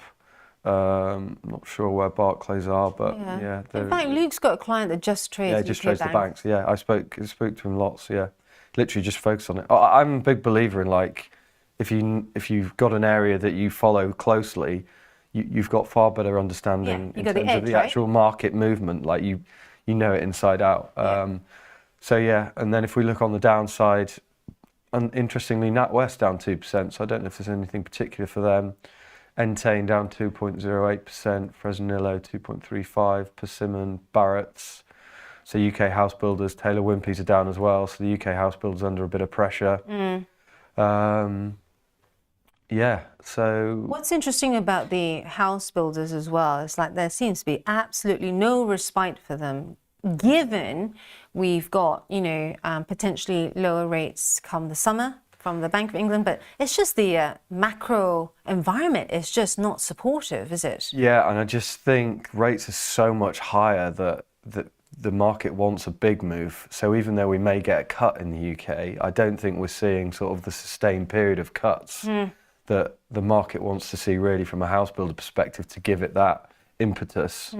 I saw yesterday as well that the sorry, I've lost my train of thought. I'm going to bring up the house builders watch list. Was you're talking about that, because I also have in there, you know, related stocks to the house building space, like Kingfisher and Travis Perkins as well. Yeah, it was London. The London market was going to be most hit. That was what I saw. Don't say that. Yeah, I know. I'm the same. So basically everything's gone back into my house. So, but to be fair, it's held up incredibly well, actually. And I think it does feel like there's a lot more people back in work, and the exodus from COVID, I think people are starting to trickle back into London, having to work a lot more from the office. Yeah. But yeah, mainly from the macro side of things, I just think Bank of England haven't been forthcoming in saying they're going to be consistent in cutting rates. They've said, okay, one rate this year, maybe. In the summer, so I just think that market needs a bit more confidence before it's really going to come back. And yeah, the government sector building that side of things hasn't helped things either. We can't build enough homes quick enough, but yeah. Well, that's always been a problem. Let's try and get up Deliveroo as well. Deliveroo, of course, our friends who share the same building as us. They seem to be a very happy lot, despite the share price. Yeah, crikey. Do you like my segue there? Do you like my segue? I like it, yeah, very good. Ever the professional. Oh, always. And just showing the chart here, because, you know, it has really, really languished and failed to pick up ever since it, you know, came off its heady COVID lockdown shine, right? Yeah. Deliveroo, just reading out the main headlines there. Expecting 2025 adjusted EBITDA between £170 million and £190 million, which was slightly lower than consensus. Expectations, yeah. And they also added that the consumer environment remains uncertain. Trader friends, you're not eating enough delivery, you're not eating at home enough with your Netflix, maybe because everyone's out now. Everyone's out and, I mean, if everyone's spending their money, that's I also find Not them really great. expensive. Yeah, I mean, we had Jamie Goldstein in here Mm-hmm. earlier on saying his kids are bankrolling. Deliveroo. But maybe I was an early adopter because as an analyst, I like adopting things early to test them out. I It's think like not on time, cold, that- expensive. Yeah, I mean, the concept I loved, like nicer food, restaurant quality food sent to you, obviously, but yeah, it's so hit and miss. But their model now where they've taken out like the industrial units more locally, so they can serve, like in London in particular, like an urbanised area. My friend's got one like round the corner from his house, which is not great for him. But basically, these obviously industrial pop-ups that they're doing, where they're having kitchens in there, and then you should be getting better quality food quicker and easier. But you are right; it is a bit more expensive, and I think it's a market that's probably saturated. It's hard to grow. It's hard to keep the growth in that sort of area, and there are only so many restaurants, new restaurants coming up that want to join and all that sort of side of things. So,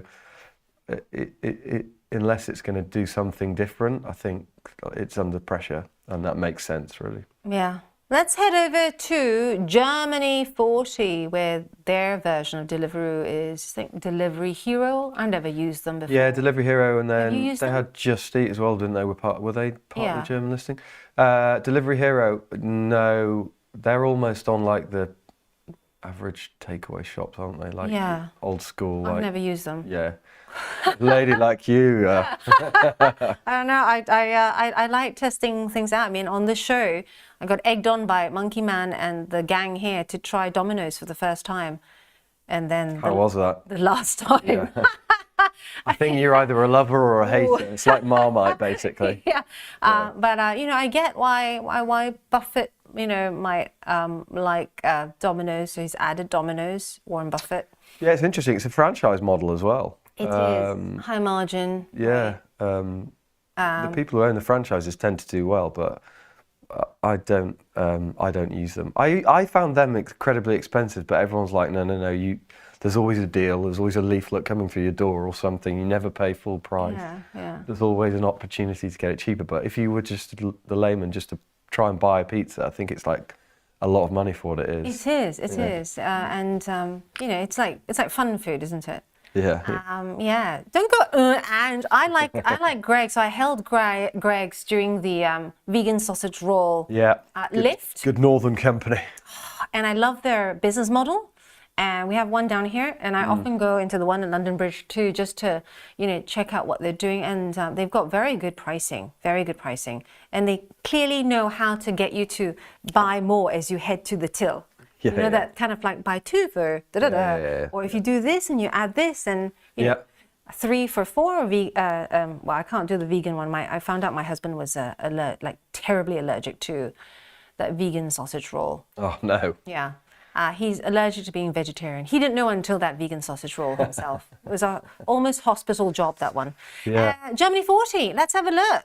Here we are to our German neighbours. Take us through the winners. BASF up 1%. Commerzbank, so European banks having a good day as well. They're up 1%.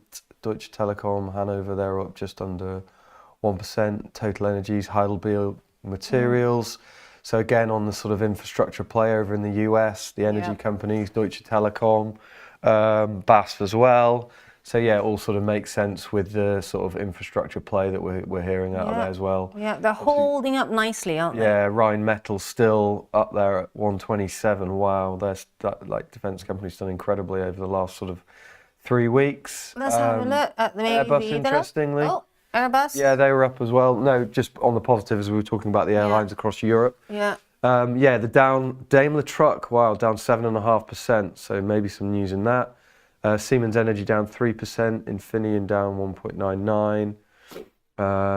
Brenntag 1.5%, and then I'll tell you what's interesting as well. We've had a week when we've seen banks hold up quite well. Infrastructure, as you said, also holding up quite well. The Heidelberg Cement. Let's have a look at Holcim now, and that's also, you know, held up quite well there. Look at the chart. This is a daily chart. I'm whacking up here. I'm hoping you can see it, gallery friends, because this screen has gone down over here. Always exciting. We keep it real here, keep it real. But it's come back, great. And also checking in on some of the drug makers, because Novo Nordisk. Yeah, they moved yesterday. They're up 3% early doors in the pre-market. Yeah, but also Novo Nordisk, you know, it's good to see a move there because Kepler Chevreux raised the rating. Target The price. target buy from hold. And what was really key here that I liked was that they said the risks have been priced in. Oh. So the kitchen sinking by Novo Nordisk has worked there. Yeah, having a look at that, and then let's cross over to France now. Here we are. Oh, we're over. Can we quickly just do France very quickly? Okay, go Ben. Yeah, Vivendi up 1.96%, Teleperformance 1.12%, Total Energies, the French line up 0.7%, they're up in Germany as well. Engie 0.75% with L'Oreal, Rentokil. So yeah, a bit of a cross diversity of different sort of products there. Yeah. Downside, STMicroelectronics down 2%, Stellantis 1.4%, Essilor Tokyo down 1.3%, Pernod Ricard 1%, Carrefour. So yeah, again, a little bit of a mixed bag. Obviously, we've got some retailers, Carrefour, Pernod Ricard, the drinks manufacturer. Luxury is down. Yeah, luxury's down, and then electronics as well. So yeah, a bit of a sort of weaker across the board, really. Luxury's down, LVMH down as well. Good to know. I'm going to nudge Tom Roberts after this because he's got a client who has got about 60k in Hermes. Always. You were a big fan of the luxuries, weren't you? I was. I took my money off Hermes when that bazooka. Remember, China came up with that stimulus. Everyone got really excited. Yeah. And then I kind of like went into a fizzle, nothing. So I took it off Hermes, and he was ribbing me at the client event. Well, we have to go. We've run out of time, but thank you so much for being with us.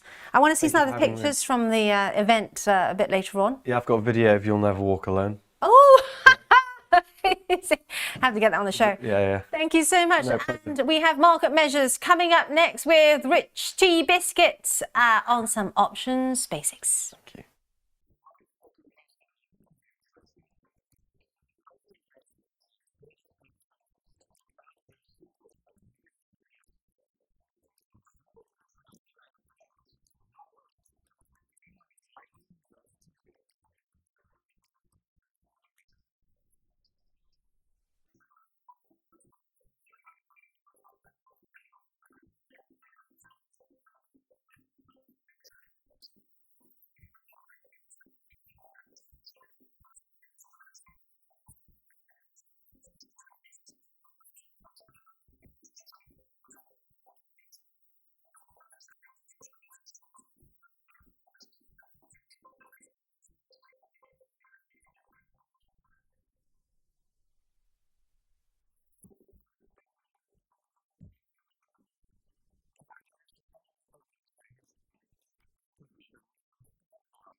Ladies and gents, class is back in session. Yes, we're on to market measures, and today we're looking at buying power reduction and your notional value.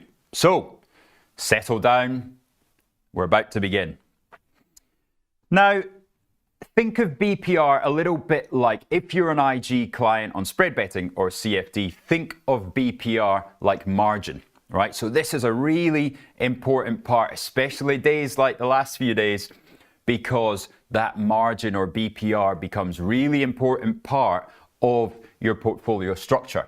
So last time we looked at implied vol, we did 2 classes on that, and that helps you to decide on your trades. Next step for a trader is to determine the BPR for their trade. So this is how you need to know these things for getting the size of your portfolio relative to your capital or your the money that you've got on the platform.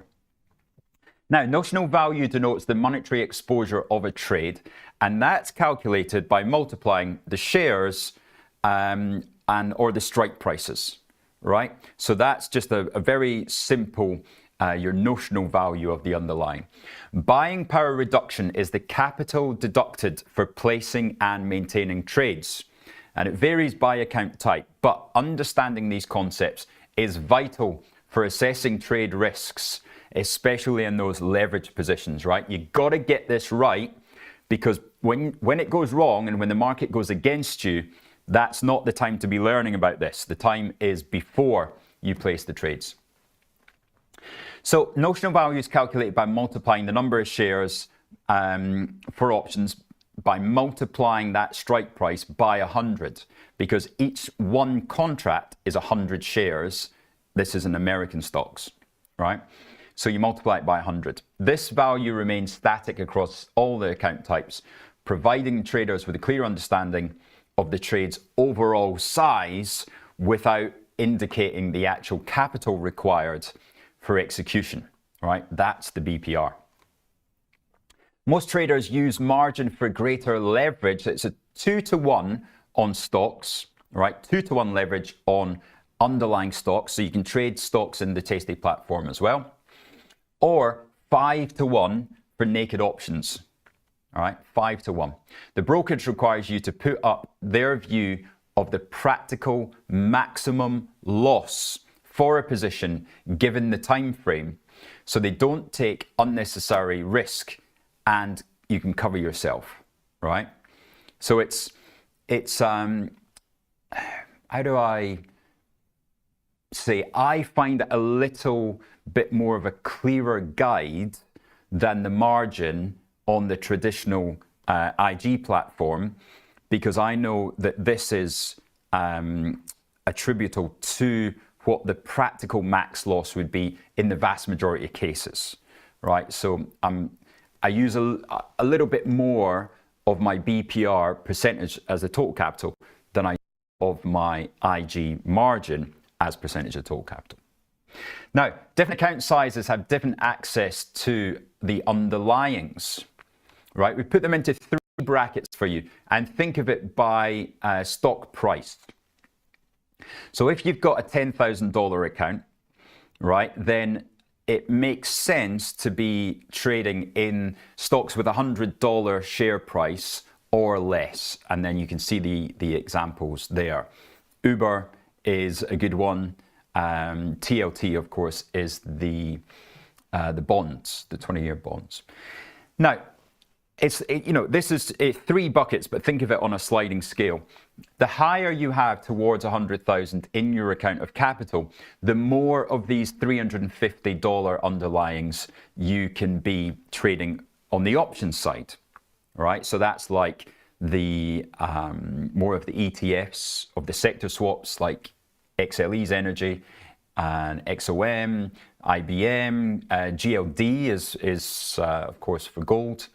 Stocks like McDonald's, Starbucks, Disney, Apple. So, the majority of them are around about that $350 mark.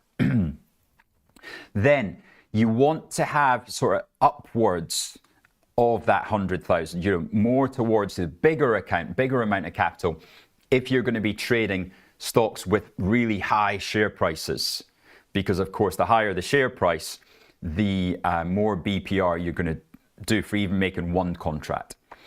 Now, of course, I don't have anything like that last bucket of capital in my account, but I do still trade Tesla, Microsoft, not Berkshire Hathaway, and excuse me, the spiders as well. So, you know, that number's, you know, it's a big number, but somewhere between the two. You just have to be really careful, because you trade something like Netflix and you're like, wow, that's taken up a lot of my BPR. Now, what is the formula? This is the all-important one, right? Get this formula into your head before you start trading on Tasty. For the BPR, for working it out on naked option strategies, right, the underlying price is the most important part. Then you get the out of the money value, i.e. how far out of the money is the option, followed by the option premium. So you take 20% of the underlying price of the shares. So, you know, something like an Uber at the moment trading at 75, is it at the moment? So yeah, we say 20% of that. So that's $15, obviously, times 100. So 1,500. That's your starting point for one contract of Uber, 1,500 of capital. But how far out of the money you are, you get to reduce that. And we're going to work through an example in a minute. You get to take that off if you are far out of the money. So that's, of course, if your strike price is far away. Then you add on the option premium, right? So it's 20% of the underlying minus out of the money value plus option premium. We're coming to a table with an example right now. Now, we're going to look at the SPDR, or the S&P 500 ETF, on a 16 delta out of the money naked short put. So this is what I did the other day, looking to short puts in the S&P 500. As we come lower, of course, the vol's gone up. So these are looking kind of rich, you know, looking like a nice big juicy premium. So I wanted to sell some S&P 500. Now, of course, that gives you bullish or bearish. Can you remember? If you're selling puts, is that a bullish or bearish strategy? It is, of course, bullish, right? Not as bullish as buying calls, but it is bullish. You want the market to go sideways or higher. So selling those 16 delta, that means they're quite far out of the money. 20% of the S&P 500 ETF, that is comes out as $12,000. Then you reduce take off the out of the money value, so it's $3,764 you get for that as a benefit, and then the option premium is $355.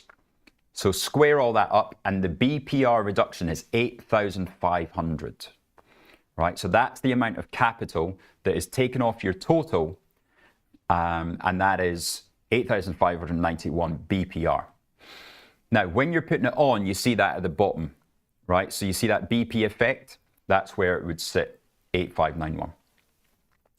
If you're doing an at-the-money option, then it's more, because of course there's more risk of, as you short that put, of it costing you money, losing in the long run. So it takes 13,110. You basically don't get the out of money credit. And then the 75 delta, you know, not often you would trade one of those, but you can see that it's just slightly more because the option premium's more. Now, be wary of BPR because it can change suddenly for your naked positions in a week like this when everything's winging around a lot. So BPR can increase even when the underlying price stays the same. Aside from stock price movements, the next big reason for BPR fluctuations is, of course, the implied vol that we've been through in the past couple of sessions. A quick spike in IV can boost the option premium, and that just raises the BPR a little bit, right? So if I I go home and say I had 20,000 of headroom in my capital, so the bit that wasn't being used for my BPR had 20,000. Suddenly on Tuesday, I maybe only had 17,000, right? So it's not a huge jump. It doesn't change that much, but depending on market movements, you just have to leave a bit of room. And I always try and stay below 75% of complete capital utilization. Now, NVIDIA was a great example. This is from a few weeks ago. Now, this is how stock movement and changes on IV affect the BPR. Now, this is somebody buying the stock. This is somebody selling a strangle, right? Selling a strangle on a naked put and call. And this was back in January, the end of January. Remember when the DeepSeek stuff came out? So this is when the stock moved from 147 down to 143. And then on the Monday, it dropped to 118. It was down to 17%, wasn't it? The BPR over those few days, as the IV jumped from 48 to 72, look at that change. It's more than doubled, right? Now, that doesn't happen very often.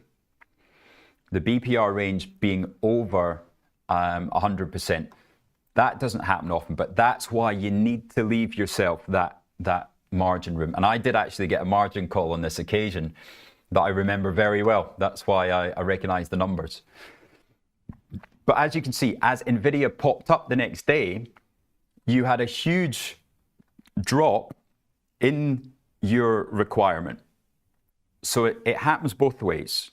Once the market goes up, like it did yesterday in NVIDIA, for example, you get BPR returned to you. And you can see it dropped. But then the next Monday, boom, right back up again. And a similar move back up. So it's crucial to allocate capital wisely into option positions, typically in the most conservative case. Now, Sosnoff saw this number and he went, 25%. Are you crazy? We're traders. 25% is very low. That's very cautious if you're only using 25% of your capital as BPR. But that is when IV is low because, of course, there's a chance it shoots up. So when IV is elevated, traders have an opportunity to take larger positions. And of course, if IV is elevated, it's harder for IV to double from being 30 than it is to double from being 15. So when IV is high, maximum capital allocation of 50. As I said, mine at the moment is more like 70 because we've had that surge up in vol already. So it was 50, now it's looking more like 70, but I've still got that 30% of room if things get even worse. Right, takeaways for this class. Your BPR and your notional value can be very different depending on your account type. Buying power reduction is the capital required to place and hold a trade, and it can fluctuate throughout the trade for naked option strategies. Excuse me. Notional value is the real monetary exposure of a position and can be much larger than the BPR. In a margin account, buying power reduction is 2-to-1 for a stock, so you get 2-to-1 leverage, and 5-to-1 for those naked options. Allocate options capital wisely. In the most conservative case, 25% in a low vol environment, and monitor positions closely when you go above 50% of that capital. Right, class dismissed. That is your beginner's guide to buying power reduction.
welcome back to Trade Expectations with myself and Martin Harris, otherwise known as Dr. Martin. How are you?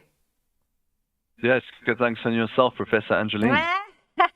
I am very good indeed now that you're on and talking about one of my favorite topics, defense. So it's been a great play for defense recently, given the uncertainty, no thanks to Mr. T. But a lot of our viewers asking whether we can drill down a bit more to talk about which areas, which regions in particular will shine in this defense play. So take us away. Yeah. Oh, thanks, Angeline. So I think this has been the number one theme that we've seen our IG clients buying into in the ETF space. So really just wanted to take a little bit of time and go through a few of the ETFs available and just broaden people's horizons to show them what is out there. I know on the show you've discussed the likes of BAE Systems, Rheinmetall, and so on, Thales a lot. And so we're really going to have a look at the types of ETFs available that contain all of these stocks and give you that broad exposure to a military defense theme. I prepared a few slides just to quickly go through. So we've got some old school PowerPoints going on here. It's not as fancy as Richard's, so maybe next time I'm on, we'll make it look the same as his. Oh, he's got the help of Baby Shark, Sahil, all across the water in Chicago. So that is why he's got those fancy charts. So I love old school. Take us away. What are the old school charts? I think, first of all, this is an article that came out from the FT last week, really highlighting that ETFs are now in scope to try and get capital into the military and defense spending sector. Something to note for a lot of our listeners or viewers is that unlike in most sort of startup equity space where you find a hot new AI startup that could potentially, 10x itself in the next few years, gets a lot of inflows around it. In the military space, it really is only the big players that make all the money. You can imagine that when a government spends military budget, they want something that is tried and tested, can be delivered at scale, no concerns. And so there are now questions around how do we get more funding into R&D, into the startups that aren't getting picked up by the likes of BAE Systems. One of the stocks we might look at later is something referred to, the product is referred to as Dragon's Breath, and it's made by a company named Kinetic, also included in all of these ETFs. So we will then take a look at them later. Just on the screen as well, distribution of military spending worldwide by country. You can see there how massive the United States is as a player in the in military spending, and so historically, military spending driven by United States. And what we also see with that is that there is no historical correlation to economic growth, to budget deficits, to debt, to which political parties in power. None of that, according to the analysis that I looked at. In fact, so U.S. spending only materially declines after major military engagements. So we saw this in the mid-1990s, and also following the Gulf War, the first Persian Gulf War. Between 2012 2015, they also drew down on major operations in the Middle East and so on. So very rarely can we correlate economic growth and military spending. And China, 12% of military spending worldwide, that is more money than the entire CapEx budget of the Mag 7 that goes into military spending by China. So just to give you a scale of what kind of money goes into military spending. Next one I'm going to look at here. Defense expenditure as a percentage of GDP. Now, this is the number that everyone is looking at. This is what Donald Trump beats the drum about. NATO guideline, 2% of your GDP needs to be spent on military spending.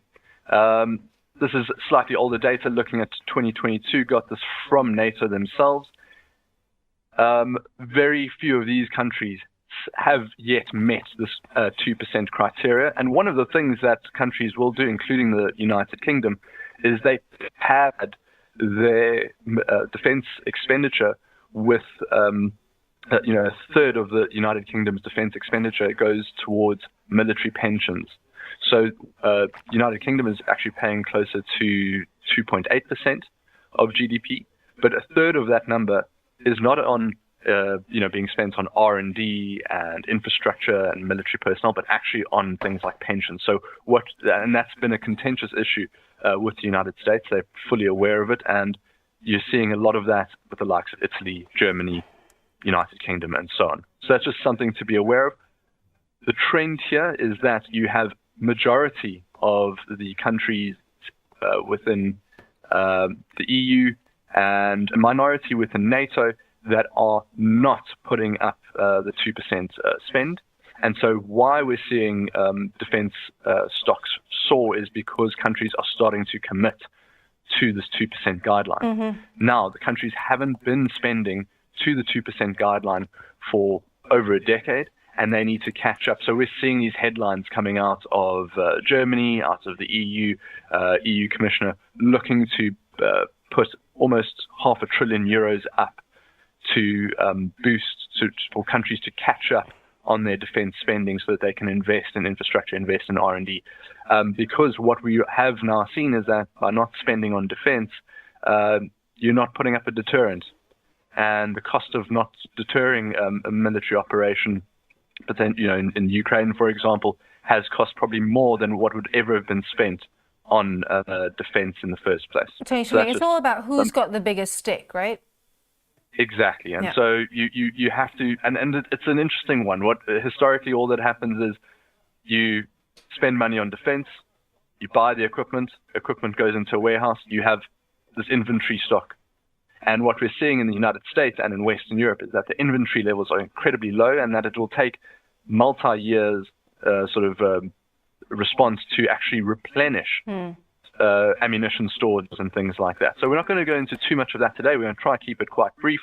But the trend is that countries are going to have to spend just to meet the agreed targets. And if they don't, the threat from the United States is that they will not come to their aid if they are not contributing to the agreed 2% spend.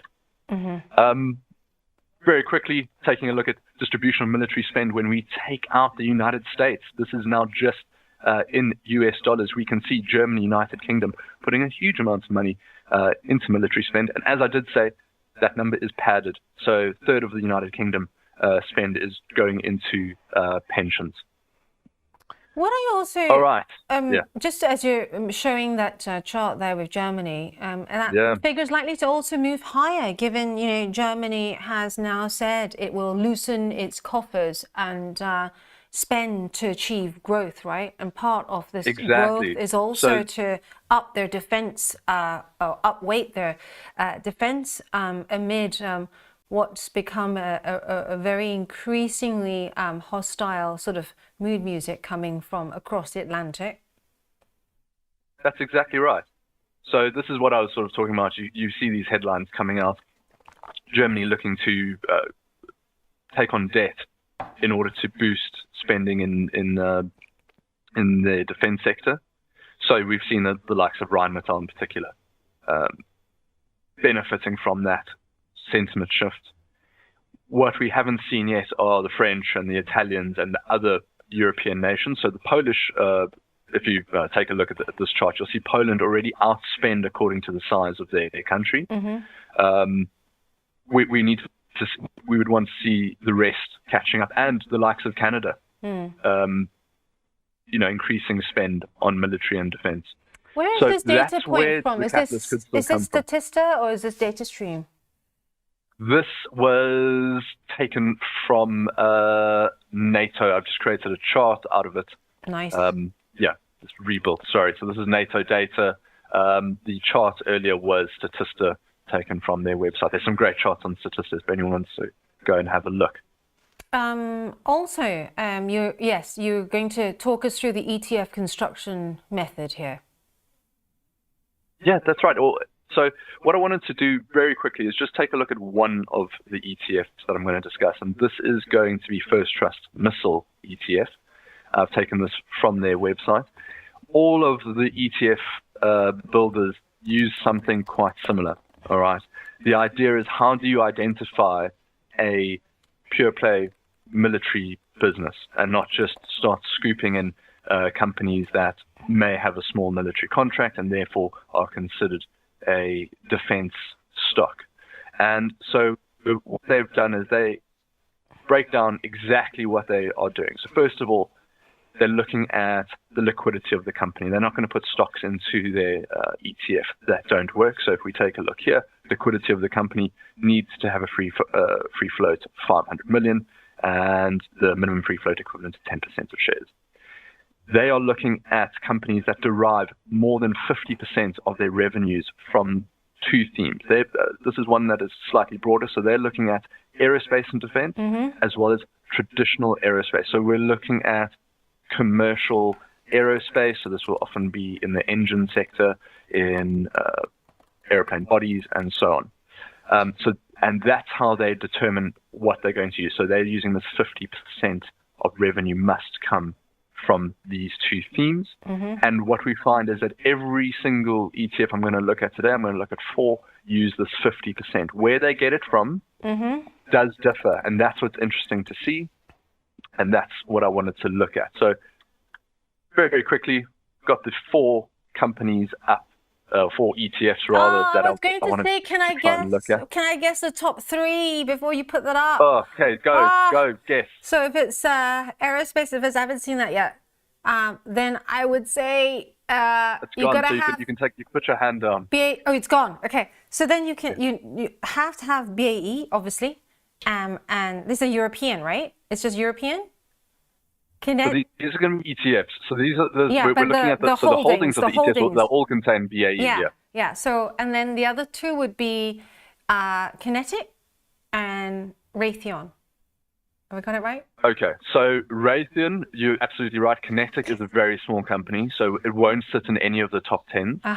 But probably the stock that we spoke about earlier, Rheinmetall. So BAE, Rheinmetall, Raytheon, you see in almost all of them, Lockheed Martin, so on. So here we go. Raytheon's great for its software and it's in all products really. Raytheon. They, if I remember correctly, I seem to recall also trying out the Raytheon missile, strategic missile targeting technology at the DSEI. Right, you tried that out. There are all these simulations. There are all these simulations. It's something to behold over there. And I think I went during the year when spending was down in the US and spending was down in Germany and Europe. So when I went there as an analyst, but I didn't have my tag on, everyone's kind of like, oh, she's a Chinese buyer, right? But yeah. They had a lot of free time, I think, because spending was down. It was a quiet DSEI. Well, slightly less exciting than simulating a intercontinental ballistic missile. Yeah. We're just going to have a look at the 4 ETFs I've picked out. All of these are UCITS ETFs, so they're available for you to invest in your ISA and in your SIP. And I'm just going to go through some very basic differentiators between them. So these are, and there are more, these are just the 4 that I have picked out. Global X, First Trust, Han ETF, and VanEck. And what's great about all of them is they all have really good names. So Global X have the Armor ETF, First Trust have Missile, Han ETF have the NATO in dollars and NATP in GBP, and VanEck have the defense dollar and DFNG for GBP. All of them roughly the same price, ranging from the cheapest through to the most expensive, but not much in it between them. Talking about the likes of Raytheon. So Raytheon is now RTX Technologies, and you will see it in Global X, third, First Trust first, Han ETF have it sort of in, what's that, 6th place, 5th place there, 6th place. And that is now, all of the same technology that we saw with Raytheon is now included there, but it has expanded. So kind of there's a merge. So RTX Raytheon for example, they generate roughly 60% of their total revenue from domestic and foreign government contracts, and with the remaining 40% coming from commercial customers. So that's typically Airbus. They've got the Pratt & Whitney engine business there, which supplies Airbus. So that's something to look at with RTX.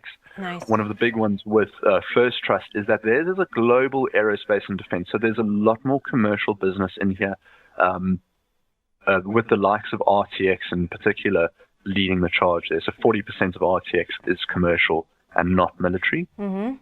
Whereas if you look at the Han NATO ETF, far more focused just on military. That being said, I highlighted Palantir in 3 of these. So Palantir is excluded from First Trust Missile ETF because they cannot confirm whether more than 50% of Palantir's revenue is actually coming out of defense contracts. Yeah. So Palantir, a little bit of a black box. Depending on who you ask, they do a different. They've got a different business model. But interesting nonetheless. I like that Palantir is included in the other 3, because Palantir, they are the eyes of defense. So their AI software enables not just these nations using these products from these companies to see and be the vanguard to see where the fight is coming, but they also have this amazing simulation to tell you which is the likely type of attack that will happen from a particular enemy. So it actually tries to give you real sort of scenarios using AI to simulate, and then it allows you to also simulate how you would respond. So you have a plan in place already. Exactly. So, I mean, how it's been sort of mentioned, what Palantir are able to do for any government sort of sector is they can go in and make sense of all the data they have. So you've got the Pentagon and U.S. military have fought multiple wars.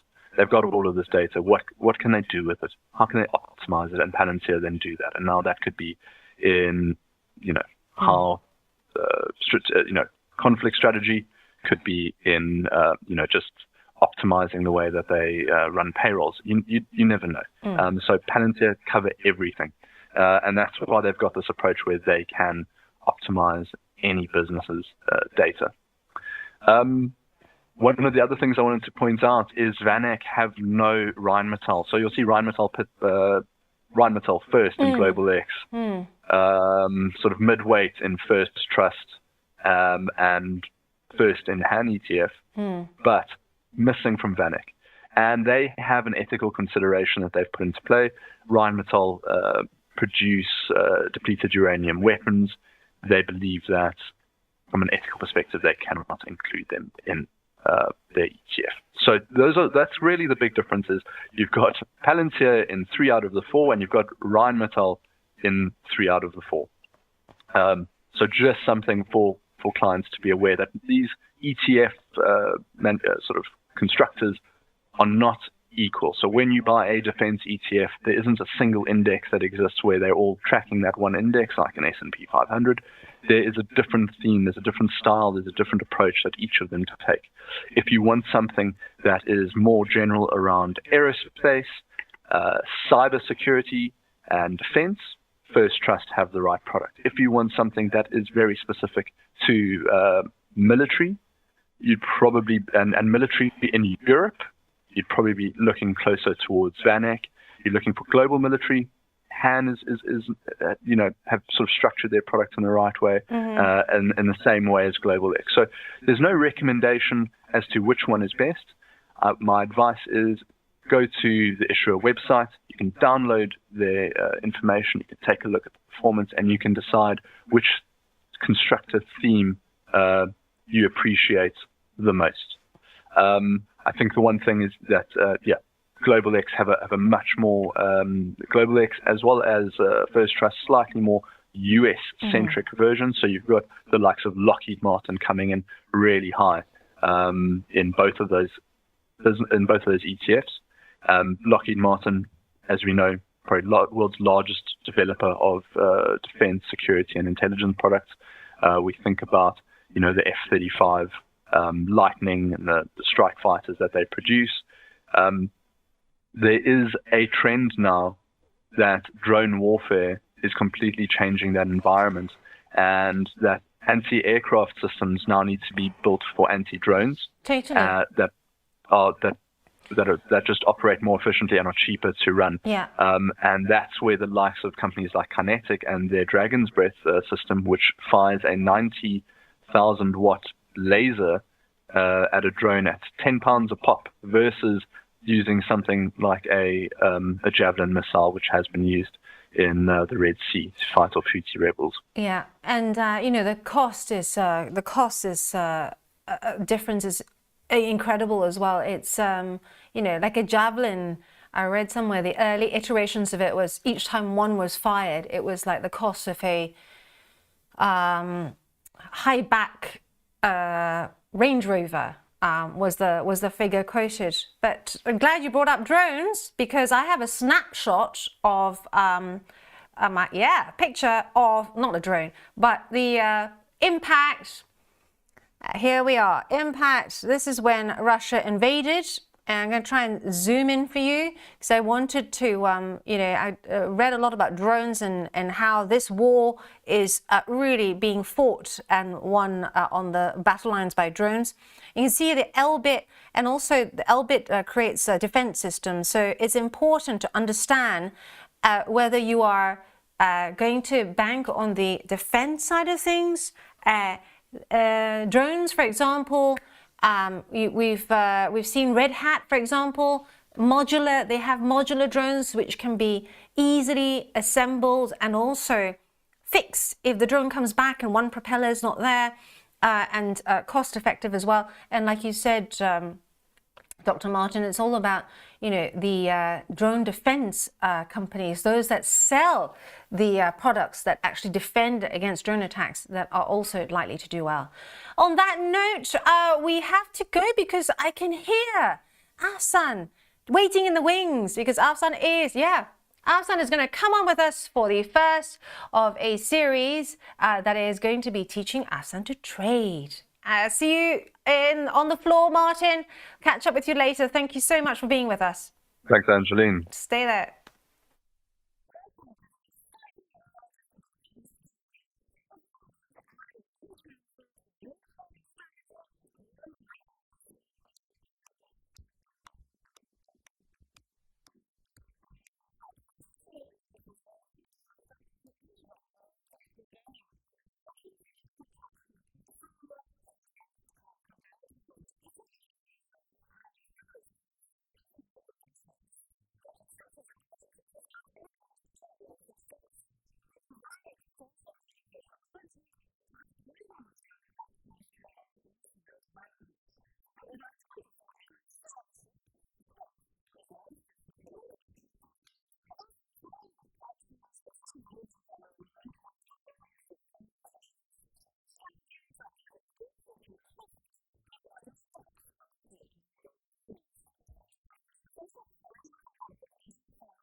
Hello, hello, welcome to Trade Expectations, and we have a special treat, a brand new series for trading experiences, and we have Afsan Altaf. Welcome to the show. Thank you, glad to be here, lovely to be here. There's always a pleasure to be with you. Applause that you can't hear because you don't have the IFB in. See, it's still applause in my head, Yeah. which is all that counts, right? As long as I have it in my head, Yeah. I'm great. Or you doing that SR thing. I love it whenever SR's on because I learn a new term every single time he's on. And he's like, I like the what is it? The kidnap princess package or something like that. Like, What is that? he's like, he was offered an IFB, an earpiece like me, so I can hear open talkback, right? Which I'm used to, right? Bloomberg and all that, always open talkback. But he was offered one. He was like, no. I prefer to be princess hostage. I prefer to be Andrew's princess hostage. So he's Fair like enough. completely oblivious to what's happening out there. Love it. So we're here to talk about your trading experiences. You know, obviously everyone's been waiting for you after you had your Netflix trailer, at Trade Live with IG. I love how you label that. Great. It's great in building up the excitement, and then comes the kind of downturn when I start talking.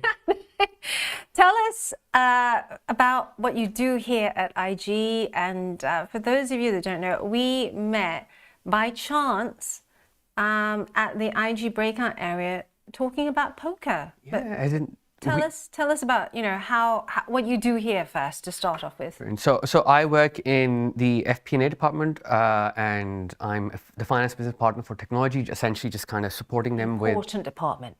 It is. Technology like runs the world, doesn't it? And just supporting them with all their financial information requirements, the reporting side of things, helping them with strategic decision making from a finance perspective, and just kind of making sure they have the right information to be able to make the right decisions strategically.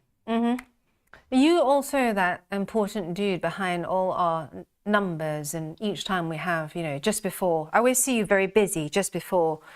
You see me looking busy, which is great. I like that. Yeah, you're always running around with a laptop and everything, you know, before we are about to have, financial projections, financial outlook period, when we're about to close out the books. You always look very, very busy. No, it does get busy during that time in our department, as in you're just trying to make sure ahead of the budgeting period, like we obviously have to get it closed before the next year starts, and then just making sure everyone knows where they are against the budgets and where they're headed, which is important. So yeah, that does involve a lot of running around, making sure everyone has what they need. I have tried winking at Asan saying, put an extra 0 behind my salary, but it hasn't worked. That's not me though. As in you, oh, I wish I'd put a 0 on mine and 2 on yours. Oh, you've always got my back. Loads of our trader friends chiming in saying, welcome, good morning. Asan, Thank you very much. Adam Deleuze. Steve Davis also saying hello there. Hey. So we bumped into each other. And I was, as per usual, no spatial awareness whatsoever, trying to jab the third espresso. I think you've seen me almost break the coffee machine here. And I think you were behind me in the queue. I was talking to someone about, you know, poker strategies and, you know, why don't we have a poker evening here? Why don't we have a poker night? And some of my friends still have poker evenings and we can drag ourselves out to do it. One's a psychologist, so we always complain that he uses his That skills. must be a great game, well, for him. Her. Well, it's his set. He always hosts it. Oh, okay, wonderful. As in, makes sense. It really helps when you understand how the human brain works and how it helps kind of identify tells and identify patterns a bit better, in humans at least. Yeah, he's also very good at kind of like that. A poker face? Yeah. Yeah, that helps too. And then his wife is also something to behold. She's kind of like she plays as well. She's like head of workforce at NHS, so very Brilliant. Yeah, it gets quite hostile.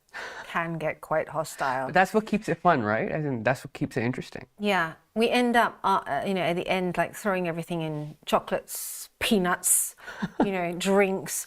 Monkey Man saying, welcome, but who won at poker? Well, who wins during your games? I'd like to say me, but it's not, as in, I have won a few times, but not as much as I'd like. I don't think I'm very good. I think I've got beginner's luck. because each time they host it, so hey Ange, I was like, please, because they're the experts, right? Like I'm not at all an expert, so I'm like, can I come and can I learn? Now they always end up with a picture of me like that. Going all in, just all the chips in. Yeah. Yeah, I'm gonna win with that, like 4 high. That's great. Yeah. And a lot of similarities with the market, right? Because there's no guarantee, right, which way it'll turn. You can try and give yourself positive skew. We're like talking about positive skew here with very clever questions, very clever viewers out there that ask the questions that Ange already has in my head, which really helps me.